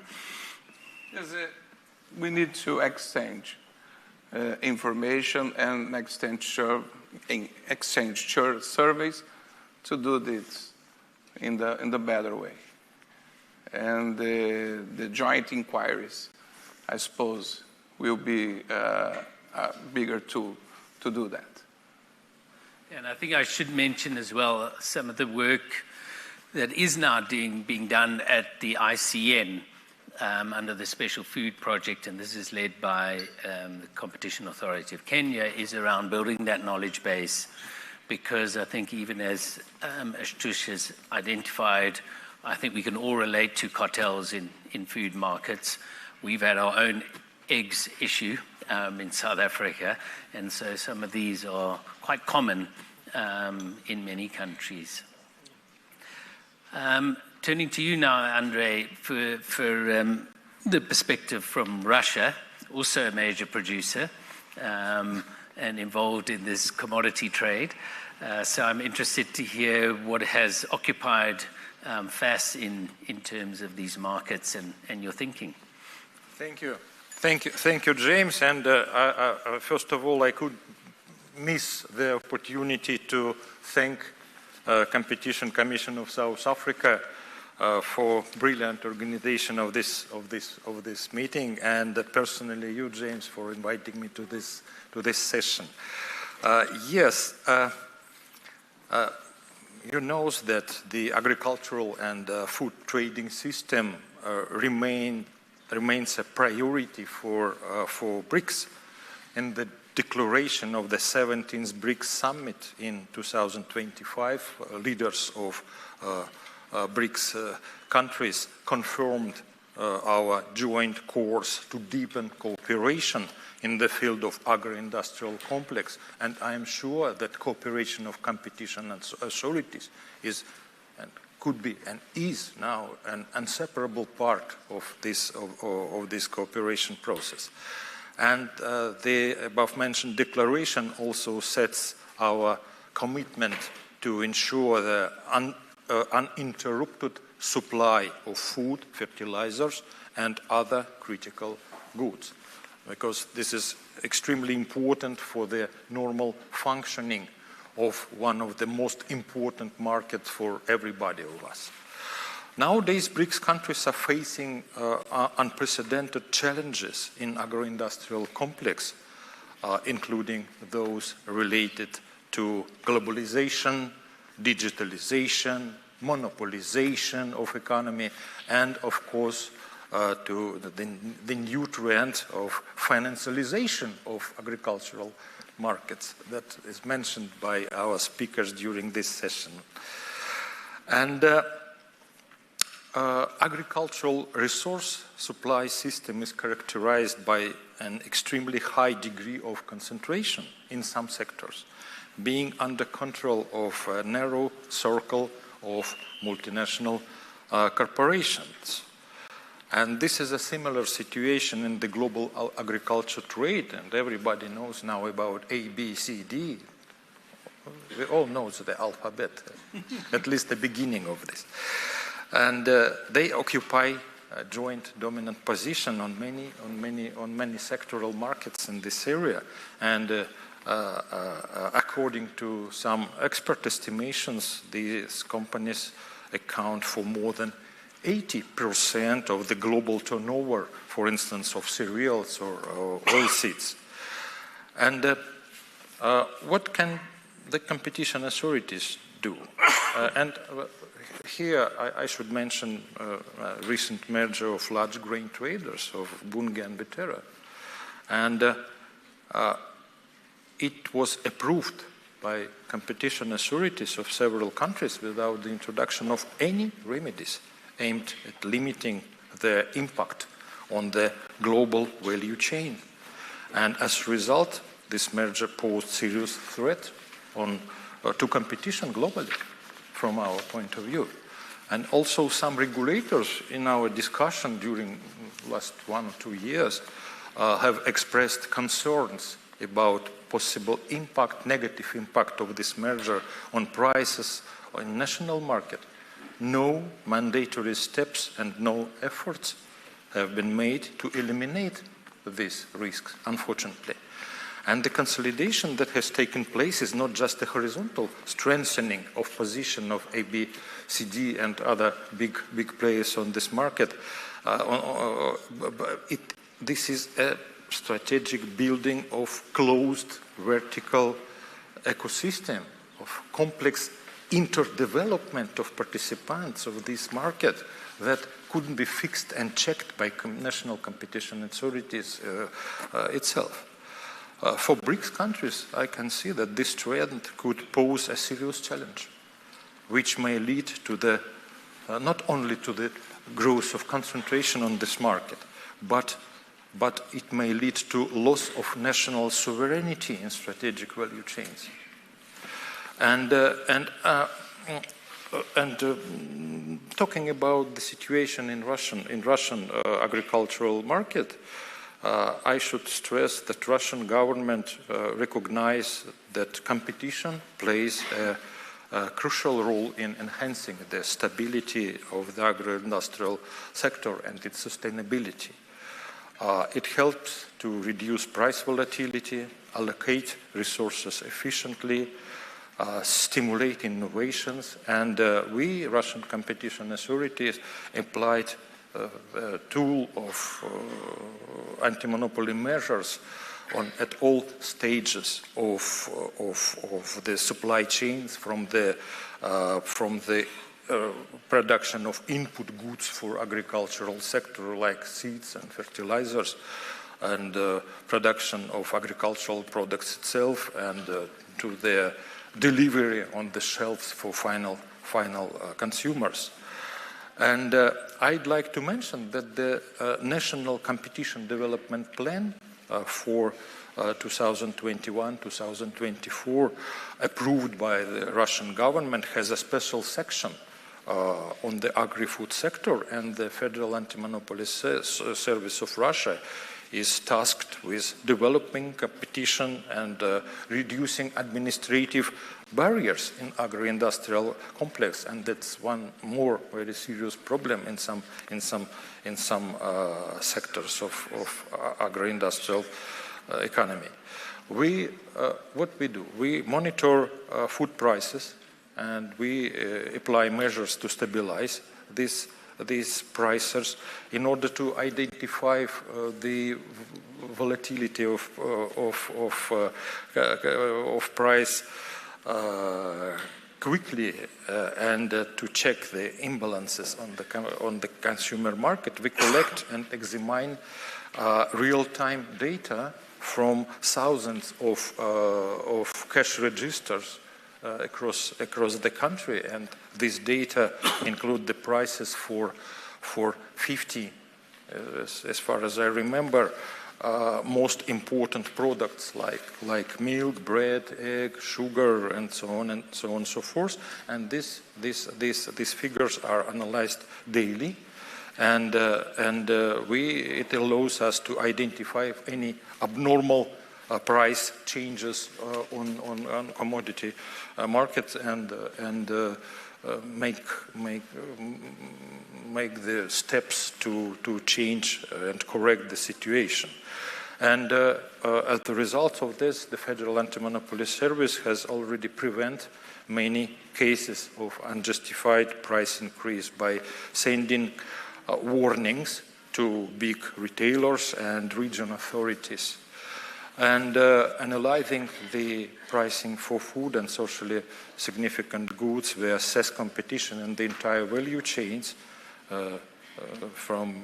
including the cost of fertilizers, seed, gasoline, plant protection products, as well as production costs of producers of agricultural goods. And of course, the measures that we can apply depends on the level of concentration and monopolization of this market. So we combine the strict enforcement when the markets are concentrated, and soft law tools when markets are deconcentrated. For instance, producers' production of milk or vegetables or something like this. We are in constant dialogue with retailers, manufacturers, and farmers.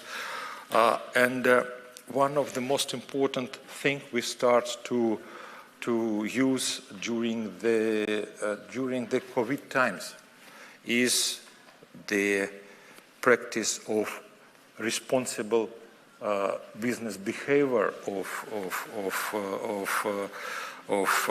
market participants, the practice of unilateral obligations of them to change their market strategies and not to make some anti-competitive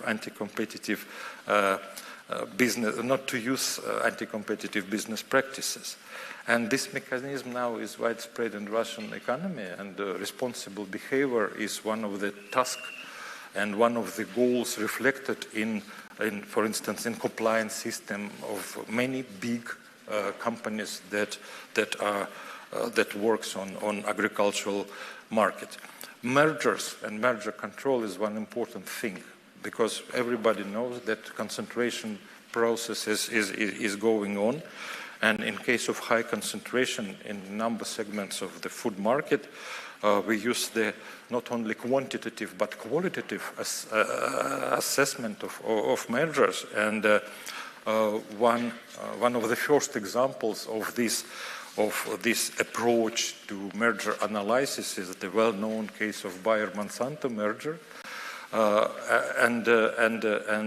These two full-service high-tech companies were subject of examination of Russian Competition Authority, and the decision of the FAS and remedies adopted by the Russian Competition Authority on this merger allowed us to maintain pro-competitive environment on the domestic market, to create conditions for the integration of Russian producers into global value chains, and moreover, it's one of the excellent examples, from my point of view, of cooperation of BRICS competition authorities in this merger case, because we exchange non-confidential information, we discuss what remedies we can use, we try to avoid contradictory remedies in different countries of BRICS,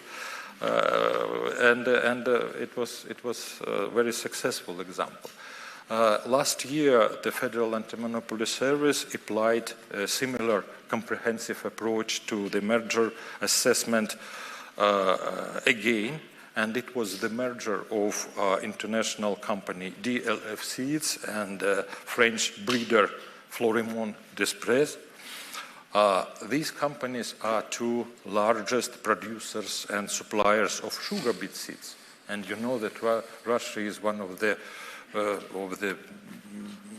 big producers of sugar from sugar beets, and it's a very important product on the Russian market.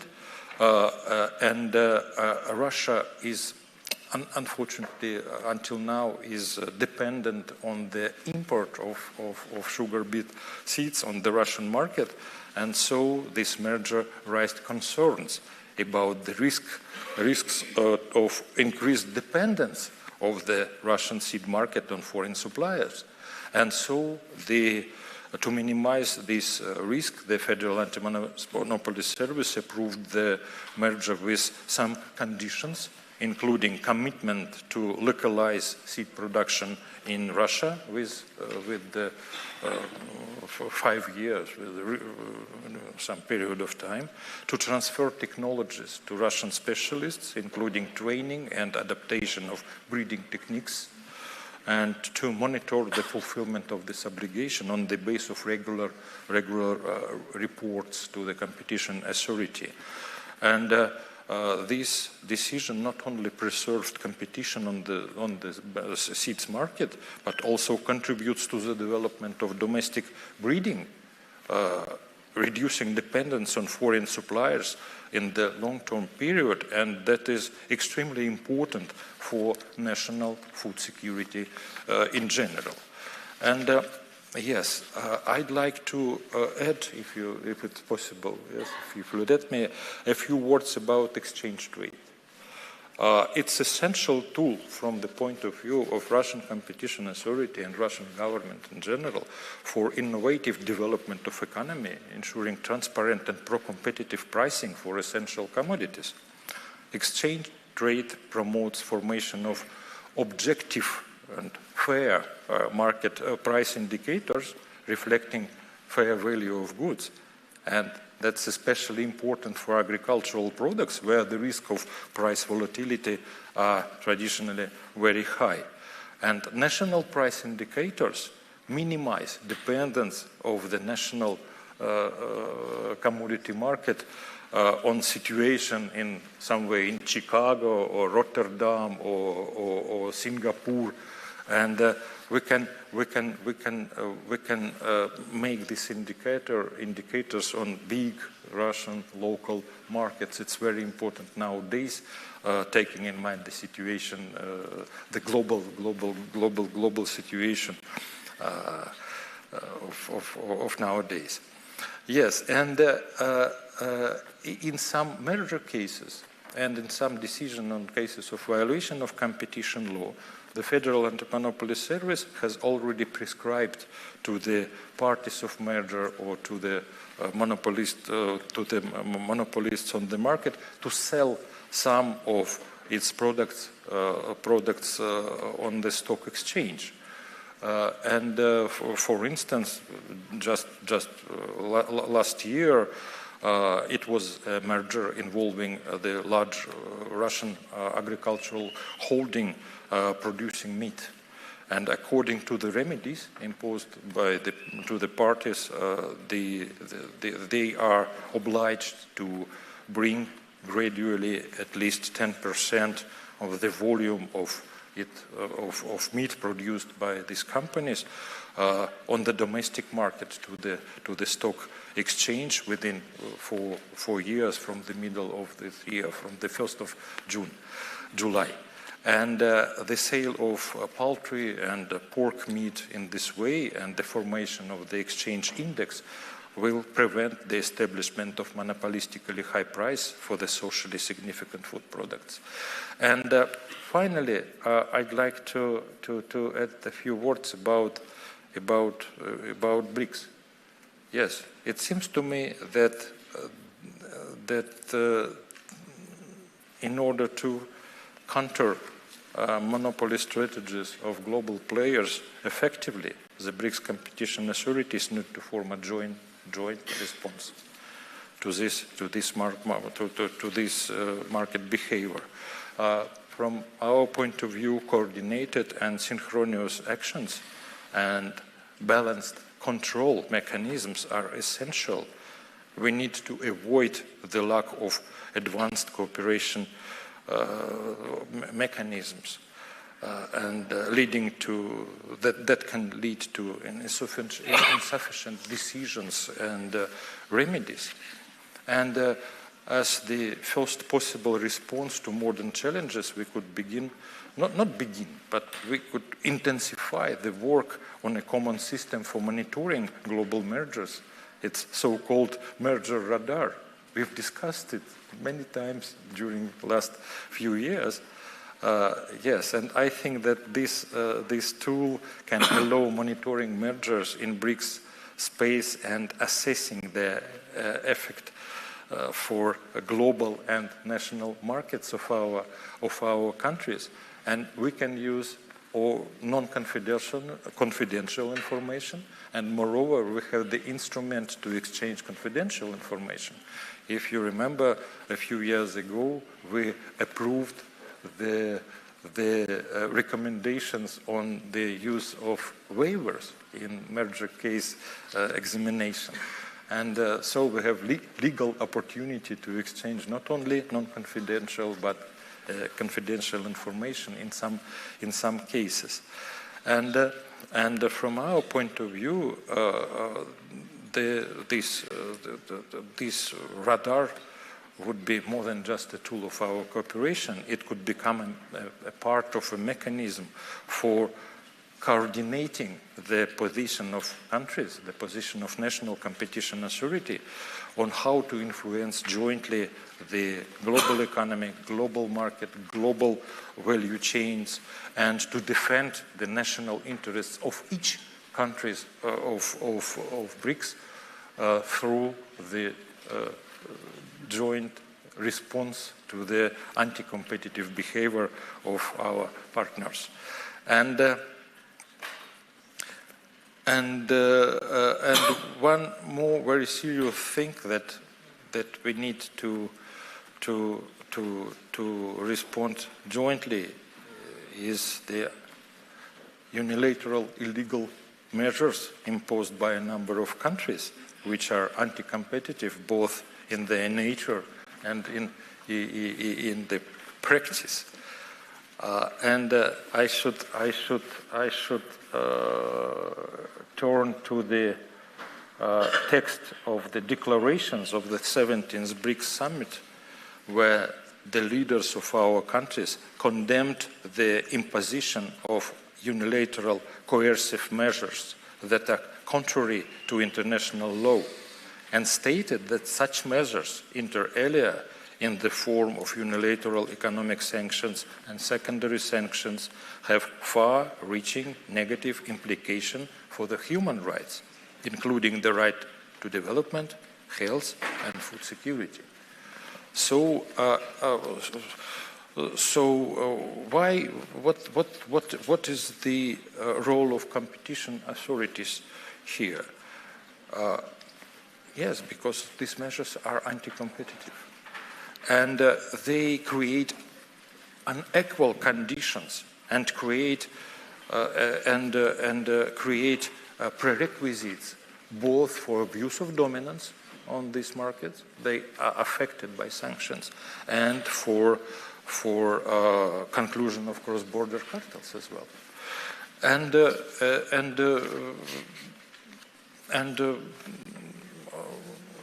This points the need for the BRICS competition authorities to work together in order to create advanced regulatory mechanisms that meet the interests of our countries and our citizens.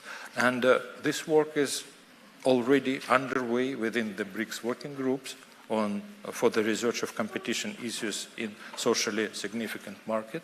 And today, during our sessions, we can listen to the reports of working group on pharmaceutical goods, working group on food, and these are important steps forward to development of our cooperation, of our practical cooperation. That is not about the exchange of information, how our national legislation developed, but it is formation of the instruments, of tools of our joint work on practical cases of violation and on development of competition policy in general. Frankly speaking, Alexei showed me the report. It's very interesting. It's very important. It's very positive. and it shows us the way forward.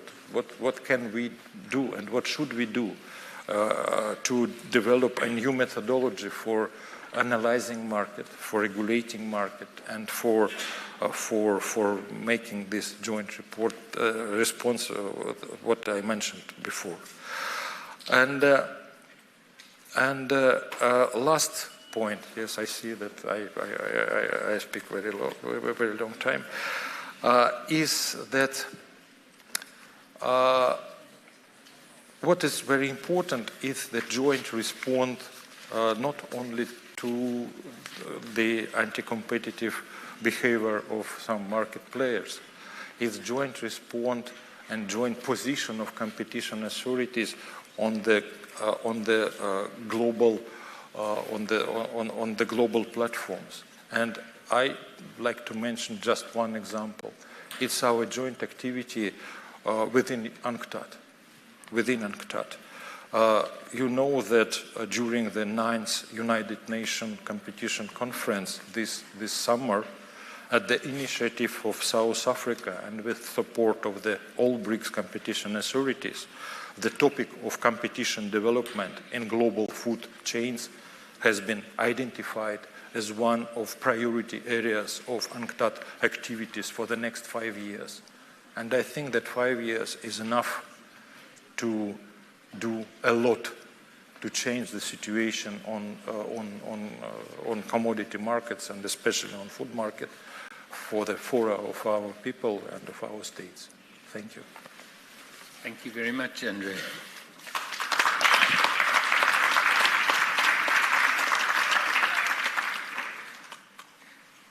And I think it's interesting that price monitoring and soft law has become actually quite a common tool of many countries to deal with this slight volatility and opportunistic behavior. It's okay. And if you should calculate it.